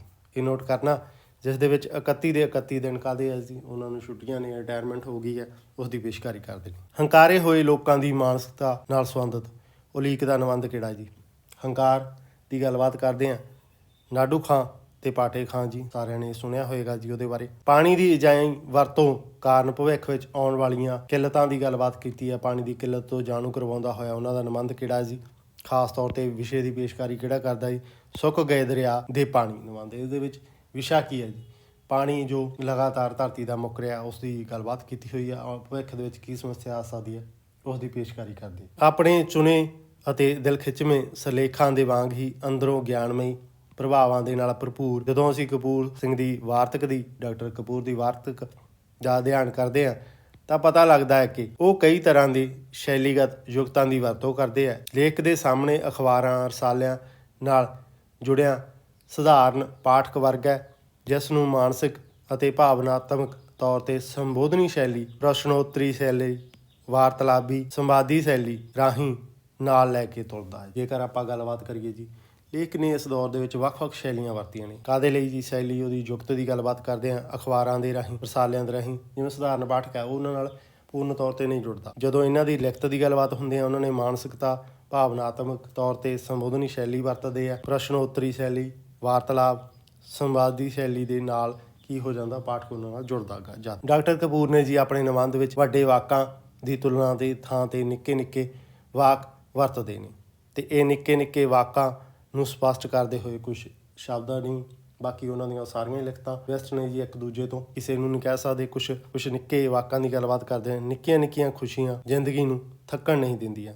ਸੁਪਨੇ ਮਨੁੱਖੀ ਜੀਵਨ ਦੀ ਬੁਝਾਰਤ ਹਨ ਜੀ। ਇਹ ਕੁਛ ਨੋਟ ਕਰਨਾ ਜੀ, ਬਹੁਤ ਹੀ ਜ਼ਿਆਦਾ ਪ੍ਰਸਿੱਧ ਹੈਗਾ ਜੀ। ਨਰਿੰਦਰ ਕਪੂਰ ਦੇ ਜੀ ਸਧਾਰਨ, ਦਾਰਸ਼ਨਿਕ, ਇਤਿਹਾਸ, ਸਾਹਿਤਕ, ਵਰਤਾਂਤਕ, ਸਮਾਜਿਕ, ਸੱਭਿਆਚਾਰਕ, ਧਾਰਮਿਕ ਹਰ ਕਿਸਮ ਦੇ ਵਿਸ਼ਿਆਂ ਦੇ ਉੱਪਰ ਹੱਥ ਅਜ਼ਮਾਇਆ। ਜਦੋਂ ਆਪਾਂ ਵਿਸ਼ਿਆਂ ਦੀ ਗੱਲਬਾਤ ਕਰਦੇ ਹਾਂ ਜੀ, ਡਾਕਟਰ ਨਰਿੰਦਰ ਸਿੰਘ ਕਪੂਰ ਨੇ ਜੀ ਕਿਹੜੇ ਵਿਸ਼ੇ ਲਿਖੇ ਨੇ, ਤਾਂ ਉਹ ਨੋਟ ਕਰ ਲੈਣਾ ਜੀ। ਜੋ ਆਪਾਂ ਤੁਹਾਨੂੰ ਦੱਸੇ ਨੇ, ਦਾਰਸ਼ਨਿਕ, ਇਤਿਹਾਸਕ, ਸਾਰੇ ਵਿਸ਼ੇ ਤਕਰੀਬਨ ਸਾਹਿਤ ਦੇ, ਵਰਤਾਂਤ ਦੇ, ਸੱਭਿਆਚਾਰ ਦੇ, ਧਾਰਮਿਕ ਦੇ ਸਾਰੇ ਵਿਸ਼ਿਆਂ 'ਤੇ ਉਹਨਾਂ ਨੇ ਹੱਥ ਅਜ਼ਮਾਇਆ। ਉਹਨਾਂ ਨੇ ਜੋ ਕੁਛ ਵੀ ਲਿਖਿਆ ਜੀ ਸੋਚ ਸਮਝ ਕੇ ਲਿਖਿਆ। ਉਹ ਜਿਸ ਵਿਸ਼ੇ 'ਤੇ ਵੀ ਲਿਖਦੇ ਨੇ, ਪਹਿਲਾਂ ਉਸ ਬਾਰੇ ਹਰ ਪ੍ਰਕਾਰ ਦੀ ਜਾਣਕਾਰੀ ਪ੍ਰਾਪਤ ਕਰਦੇ ਨੇ, ਫਿਰ ਮਨ ਦੇ ਵਿੱਚ ਯੋਜਨਾ ਬਣਾਉਂਦੇ ਨੇ ਅਤੇ ਫਿਰ ਲਿਖਣ ਬੈਠਦੇ ਨੇ। ਉਹਨਾਂ ਦਾ ਪ੍ਰੋਸੈਸ ਹੈ ਜੀ। ਕੋਈ ਲੇਖ ਲਿਖਦੇ ਨੇ, ਕਿਵੇਂ ਲਿਖਦੇ ਨੇ ਜੀ, ਉਹਦੀ ਗੱਲਬਾਤ ਕੀਤੀ ਹੈ। ਪਹਿਲਾਂ ਸੋਚਦੇ ਆ ਵਿਸ਼ੇ ਦੇ ਬਾਰੇ, ਉਸ ਤੋਂ ਬਾਅਦ ਜਾਣਕਾਰੀ ਪ੍ਰਾਪਤ ਕਰਦੇ ਆ ਜੀ, ਫਿਰ ਯੋਜਨਾ ਬਣਾਉਂਦੇ ਨੇ, ਫਿਰ ਲਿਖਣ ਬੈਠਦੇ ਨੇ। ਇਹ ਨਹੀਂ ਕਿ ਲਿਖਣ ਬੈਠ ਕੇ ਫਿਰ ਉਸ ਤੋਂ ਬਾਅਦ ਯੋਜਨਾ ਬਣਾਉਂਦੇ। ਅਲੱਗ-ਅਲੱਗ ਰਾਈਟਰਾਂ ਦੀ ਅਲੱਗ-ਅਲੱਗ ਸੋਚ। ਨਰਿੰਦਰ ਸਿੰਘ ਕਪੂਰ ਨਵੇਕਲੇ ਮੁਹਾਂਦਰੇ ਵਾਲੇ ਸ਼ੈਲੀਕਾਰ ਹਨ ਜੀ। ਅਜਿਹੇ ਸ਼ੈਲੀਕਾਰ ਹਨ ਜੋ ਉਹਨਾਂ ਦੀ ਲਿਖਤ ਬੋਲਦੀ ਹੈ। ਮੈਂ ਫਲਾਣੇ ਲੇਖਕ ਦੀ ਲਿਖਤ ਹਾਂ। ਇਹ ਕਈ ਵਾਰ ਜਦੋਂ ਆਪਾਂ ਗੱਲਬਾਤ ਕਰਦੇ ਹਾਂ ਜੀ, ਉਹਨਾਂ ਦੇ ਮੁਹਾਂਦਰੇ ਦੀ ਝਲਕ ਪੈਂਦੀ ਹੈ। ਨਵੇਕ ਮੁਹਾਂਦਰੇਕਾਰ ਨੇ ਨਰਿੰਦਰ ਸਿੰਘ ਕਪੂਰ। ਜਦੋਂ ਲਿਖਤ ਨੂੰ ਦੇਖਦੇ ਆ, ਉਹਨਾਂ ਦੇ ਨਵੇਕਲੇ ਮੁਹਾਂਦਰੇ ਦੀ ਸ਼ੈਲੀ ਦੀ ਆਪਾਂ ਨੂੰ ਪਤਾ ਲੱਗਦਾ ਤੇ ਹਰ ਇੱਕ ਲਿਖਤ ਤੋਂ ਪਤਾ ਲੱਗ ਜਾਂਦਾ ਪੜ੍ਹ ਕੇ ਕਿ ਕਿਹਨਾਂ ਦੀ ਲਿਖਤ ਹੈ। ਉਹ ਬੋਲਣ ਸਮੇਂ ਜੀ ਨਾ ਤਾਂ ਲਾਊਡ ਹੁੰਦਾ ਹੈ ਅਤੇ ਨਾ ਹੀ ਲੇਖਕ ਆਪਣੇ ਵਿਚਾਰਾਂ ਨੂੰ ਜ਼ਰੂਰ ਵਾਜਵੀ ਤਰਤੀਬ ਵਿੱਚ ਰੱਖ ਕੇ ਬੜੇ ਹੀ ਸਟੀਕ ਅਤੇ ਅਸਰਦਾਰ ਢੰਗ ਨਾਲ ਰੇਖਾ ਚਿੱਤਰ ਕਰਦਾ ਹੈ। ਉਹਨਾਂ ਦੀ ਵਿਸ਼ੇਸ਼ਤਾ ਨੋਟ ਕਰਿਓ ਜੀ। ਉਹ ਅਕਸਰ ਆਮ ਜਿਹੇ ਸਿੱਧੇ ਸਾਦੇ ਵਿਸ਼ਿਆਂ ਦੇ ਉੱਪਰ ਆਪਣੇ ਵਿਚਾਰ ਪ੍ਰਗਟ ਕਰਦੇ ਨੇ। ਇਹ ਵਿਚਾਰ ਇੰਨੇ ਨਵੇਕਲੇ ਕਲਾਤਮਕ ਢੰਗ ਦੇ ਨਾਲ ਪੇਸ਼ ਕਰਦੇ ਨੇ ਕਿ ਪਾਠਕਾਂ ਦੇ ਸਿੱਧੇ ਦਿਲਾਂ ਦੇ ਵਿੱਚ ਲੈ ਜਾਂਦੇ ਨੇ। ਨੋਟ ਕਰਨਾ ਜੀ, ਉਹਨਾਂ ਦੀ ਵਿਸ਼ੇਸ਼ਤਾ ਵਿਸ਼ੇ ਸਿੱਧੇ ਸਾਦੇ ਹੁੰਦੇ ਆ, ਵਿਚਾਰ ਪੇਸ਼ ਕਰਦੇ ਨੇ ਆਪਣੇ ਨਵੇਕਲੇ ਅਤੇ ਕਲਾਮਈ ਤਰੀਕੇ ਨਾਲ, ਜਿਹਦੇ ਨਾਲ ਪਾਠਕ ਬਹੁਤ ਜ਼ਿਆਦਾ ਪ੍ਰਭਾਵਿਤ ਹੁੰਦੇ ਨੇ। ਸ਼ਾਇਰ ਲੁਧਿਆਣਵੀ ਦੀਆਂ ਕੁਝ ਪੰਕਤੀਆਂ ਨੇ ਜੀ, ਉਹ ਨੋਟ ਕਰ ਲੈਣਾ। ਆਪਦੀਆਂ ਰਚਨਾਵਾਂ ਦੇ ਵਿੱਚ ਮਾਨਵਵਾਦੀ ਸੋਚ ਵੇਖਣ ਨੂੰ ਮਿਲਦੀ ਹੈ। ਇੱਕ ਚਿੰਤਕ ਹੋਣ ਦੇ ਨਾਂ 'ਤੇ ਜੀ ਆਪ ਦੇ ਨਿਬੰਧ ਵਿਚਾਰ ਪ੍ਰਧਾਨ ਹਨ, ਕਿ ਉਹਨਾਂ ਵਿੱਚ ਕੋਈ ਨਾ ਕੋਈ ਵਿਚਾਰ ਹੁੰਦਾ ਦਿੱਤਾ, ਮਾਨਵਵਾਦੀ ਸੋਚ ਹੁੰਦੀ ਹੈ। ਇਸੇ ਕਰਕੇ ਵਿਚਾਰਧਾਰਾ ਦੇ ਆਪਦੀ ਸ਼ੈਲੀ ਦਾ ਵਿਸ਼ੇਸ਼ ਲਸਣਤਾ। ਜੇਕਰ ਆਪਾਂ ਗੱਲਬਾਤ ਕਰਦੇ ਹਾਂ ਕਿ ਉਹਨਾਂ ਦੀ ਵਿਚਾਰਧਾਰਾ ਨੂੰ ਪੇਸ਼ ਕਰਦੇ ਹੋਏ, ਸ਼ੈਲੀ ਨੂੰ ਪੇਸ਼ ਕਰਦੇ ਨੇ, ਅਤੇ ਸ਼ੈਲੀ ਉਹਨਾਂ ਦਾ ਵਿਸ਼ੇਸ਼ ਲਸਣ ਹੈ। ਇਸੇ ਕਰਕੇ ਜੀ ਵਿਚਾਰਾਤਮਕ ਆਪਦੀ ਵਿਸ਼ੇਸ਼ ਸ਼ੈਲੀ ਮੰਨਿਆ ਜਾਂਦਾ। ਹਰ ਗੱਲ ਨੂੰ ਤਰਕ ਦੇ ਨਾਲ, ਦਲੀਲ ਦੇ ਨਾਲ ਸਮਝਾਉਣਾ ਆਪ ਜੀ ਦੀ ਲੇਖਣੀ ਦਾ ਇੱਕ ਵੱਡਾ ਗੁਣ ਹੈ। ਉਹਨਾਂ ਦੀ ਵਾਰਤਕ ਦਾ ਜਾਂ ਲਿਖਤਾਂ ਦੀ ਗੱਲਬਾਤ ਕਰੀਏ ਜੀ, ਉਹ ਬੜੀ ਗੱਲ ਦਲੀਲ ਦੇ ਨਾਲ ਕਰਦੇ ਆ, ਤਰਕ ਦੇ ਨਾਲ ਕਰਦੇ ਆ। ਉਹਨਾਂ ਦੀ ਲੇਖਣੀ ਦਾ ਵੱਡਾ ਗੁਣ ਵੇਖਿਆ ਜਾ ਸਕਦਾ। ਆਪ ਦੇ ਨਿਬੰਧ ਸਮਾਜ ਦੇ ਵਾਰ ਵਰਤੀ ਵਰਤਾਰੇ ਨਾਲੋਂ ਜੀ ਮਨੁੱਖ ਅੰਦਰ ਵਰਤੀ ਵਰਤੀਰਿਆਂ ਦੇ ਨਾਲ ਸੰਬੰਧਿਤ ਰਹੇ ਨੇ ਜੀ, ਕਿ ਉਹਨਾਂ ਨੇ ਬਾਹਰ ਦੀ ਗੱਲਬਾਤ ਨਹੀਂ ਕੀਤੀ, ਸਮਾਜ ਦੀ ਨਹੀਂ। ਉਹ ਮਨੁੱਖ ਦੇ ਅੰਦਰ ਜੋ ਵਰਤਾਰਿਆਂ ਉਹਨਾਂ ਦੀ ਗੱਲਬਾਤ ਕਰਦੇ ਆ ਦੇ ਨਾਲ ਸੰਬੰਧ ਰੱਖਣ ਕਰਕੇ ਪਾਠਕਾਂ ਨੂੰ ਵਧੇਰੇ ਟੁੰਬਦੇ ਨੇ। ਹਰ ਨਿਬੰਧ ਇਸ ਤਰ੍ਹਾਂ ਪ੍ਰਤੀਤ ਹੁੰਦਾ ਹੈ ਜਿਵੇਂ ਕਿਸੇ ਮਨੋਵਿਗਿਆਨੀ ਦੀ ਰਚਨਾ ਹੋਵੇ ਜੀ। ਖਾਸ ਤੌਰ 'ਤੇ ਨੋਟ ਕਰਨਾ ਜੀ ਉਹਨਾਂ ਦੀ ਵਿਸ਼ੇਸ਼ਤਾ। ਵਿਸ਼ੇ ਪੱਖ ਤੋਂ ਧਰਮ, ਸਾਹਿਤ, ਸਮਾਜ, ਸੱਭਿਆਚਾਰ ਆਪ ਦੀਆਂ ਰਚਨਾਵਾਂ ਦਾ ਕੇਂਦਰ ਬਿੰਦੂ ਬਣੇ ਹੋਏ ਵੇਖਣ ਨੂੰ ਮਿਲਦੇ ਨੇ। ਆਪ ਅਜੋਕੇ ਦੌਰ ਦੇ ਵਿੱਚ ਪੰਜਾਬੀ ਦੇ ਉੱਚ ਕੋਟੀ ਦੇ ਨਿਬੰਧਕਾਰ ਨੇ, ਅਤੇ ਨਿਬੰਧ ਮਨੁੱਖ ਦੇ ਅਹਿਸਾਸਾਂ ਦੀ ਅਜਿਹੀ ਤਰਜਮਾਨੀ ਕਰਦੇ ਨੇ ਕਿ ਪਾਠਕ ਕੀ ਲਿਆ ਜਾਂਦਾ। ਡੂੰਘਾ ਗਿਆਨ, ਜੀਵਨ ਦਾ ਤਜਰਬਾ ਹਰ ਲਿਖਤ ਦੇ ਮੂੰਹੋਂ ਬੋਲਦਾ। ਆਪਦੀ ਵਾਰਤਕ ਸ਼ੈਲੀ ਰੌਚਕ ਤੇ ਲੋਕ ਮੁਹਾਵਰੇ ਬਣਨ ਦੀ ਸ਼ਕਤੀ ਰੱਖਦੀ ਹੈ। ਨੋਟ ਕਰਨਾ ਜੀ ਉਹਨਾਂ ਦੀ ਵਿਸ਼ੇਸ਼ਤਾ ਕਿਹੜੀਆਂ ਨੇ। ਕਿ ਇੱਕ ਤਾਂ ਨਿਬੰਧਕਾਰ ਉੱਚ ਚੋਟੀ ਦੇ ਨੇ ਜੀ, ਉਸ ਤੋਂ ਬਾਅਦ ਤਰਜਮਾਨੀ ਕਰਦੇ ਆ ਅਹਿਸਾਸਾਂ ਦੀ, ਪਾਠਕ ਕੀਲੇ ਜਾਂਦੇ ਨੇ। ਡੂੰਘਾ ਉਹਨਾਂ ਨੂੰ ਗਿਆਨ ਹੈ, ਜੀਵਨ ਦਾ ਤਜਰਬਾ ਹਰ ਲਿਖਤ ਦੇ ਵਿੱਚ ਵੇਖਣ ਨੂੰ ਮਿਲਦਾ। ਵਾਰਤਕ ਸ਼ੈਲੀ ਕੀ ਹੈ, ਰੌਚਕ ਹੈ, ਤੇ ਉਹਨਾਂ ਵਿੱਚ ਲੋਕ ਮੁਹਾਵਰੇ ਬਣਨ ਦੀ ਸ਼ਕਤੀ ਰੱਖਦੀ ਹੈ। ਇਹ ਨੋਟ ਕਰਿਓ ਜੀ। ਗੱਲਬਾਤ ਕਰਦੇ ਹਾਂ ਜੀ ਉਹਨਾਂ ਦੀਆਂ ਜੋ ਕਿਤਾਬਾਂ ਨੇ ਜੀ, ਕੁਛ ਉਹਨਾਂ ਦੇ ਸੰਨ ਦੇ ਬਾਰੇ ਕਿੰਤੂ ਪਰੰਤੂ ਹੈ, ਉਹ ਮਾੜਾ ਜਿਹਾ ਤੁਹਾਨੂੰ ਦੱਸ ਦੇਣਾ ਕਿ ਕਿਹੜੇ ਦੇ ਬਾਰੇ ਥੋੜਾ ਜਿਹਾ ਕਿੰਤੂ ਪਰੰਤੂ ਹੈ ਤੇ ਕਈ ਹੈ। ਪਹਿਲੇ ਦੂਜੇ ਦਾ ਠੀਕ ਹੈ ਜੀ। ਤੀਜੇ ਦੇ ਵਿੱਚ ਕਈ ਵਾਰ ਤੁਹਾਨੂੰ 1985 ਸਨ ਵੀ ਵੇਖਣ ਨੂੰ ਮਿਲੇਗਾ, ਇਹ ਨੋਟ ਕਰ ਲੈਣਾ ਸੀ। ਉਸ ਤੋਂ ਬਾਅਦ ਜੀ ਸੱਚੋ ਸੱਚ ਦਾ ਜੀ ਜੇਕਰ ਆਪਾਂ ਗੱਲਬਾਤ ਕਰਦੇ ਹਾਂ 1991 ਵੀ ਵੇਖਣ ਨੂੰ ਮਿਲਦਾ ਤੇ ਇਹਦਾ ਲੋਕ ਗੀਤ ਪ੍ਰਕਾਸ਼ਨ ਕਰਦੇ ਆ ਜੀ 2009 ਦੇ ਵਿੱਚ, ਇਹ ਨੋਟ ਕਰਿਓ ਜੀ ਮਾੜਾ ਜਿਹਾ। ਉਸ ਤੋਂ ਬਾਅਦ ਆਪਾਂ ਗੱਲਬਾਤ ਕਰਦੇ ਹਾਂ ਜੀ ਆਮਨੋ ਸਾਹਮਣੇ।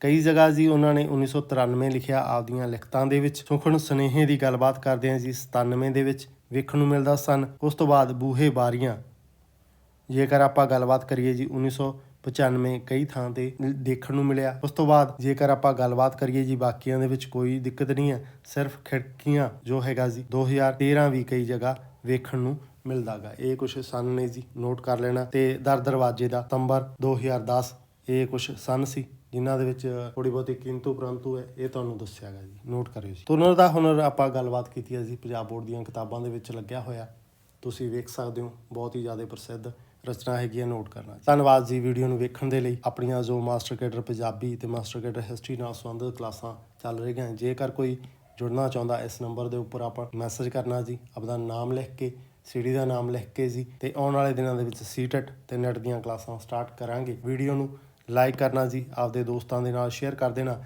ਚੈਨਲ ਨੂੰ ਜ਼ਰੂਰ ਸਬਸਕ੍ਰਾਈਬ ਕਰ ਲੈਣਾ, ਕਿਉਂਕਿ ਕਾਫੀ ਜੋ ਯੋਜਨਾਵਾਂ ਨੇ ਅੱਗੇ ਫਿਊਚਰ ਦੀਆਂ ਤੁਹਾਡੇ ਲਈ, ਕਿ ਆਉਣ ਵਾਲੇ ਦਿਨਾਂ ਦੇ ਵਿੱਚ ਹੋਰ ਵੱਖ-ਵੱਖ ਗੱਲਾਂ ਕਰਨੀਆਂ ਨੇ, ਟੈਸਟ ਵਗੈਰਾ ਕਰਨੇ ਨੇ, ਉਹ ਤੁਹਾਡੇ ਤੱਕ ਸਹੀ ਤਰੀਕੇ ਨਾਲ ਪਹੁੰਚਦੇ ਰਹਿਣ। ਚੈਨਲ ਨੂੰ ਜ਼ਰੂਰ ਸਬਸਕ੍ਰਾਈਬ ਕਰ ਲਿਓ। ਧੰਨਵਾਦ ਜੀ। ਮਿਲਦੇ ਹਾਂ ਅਗਲੀ ਵੀਡੀਓ ਲੈ ਕੇ ਜੀ।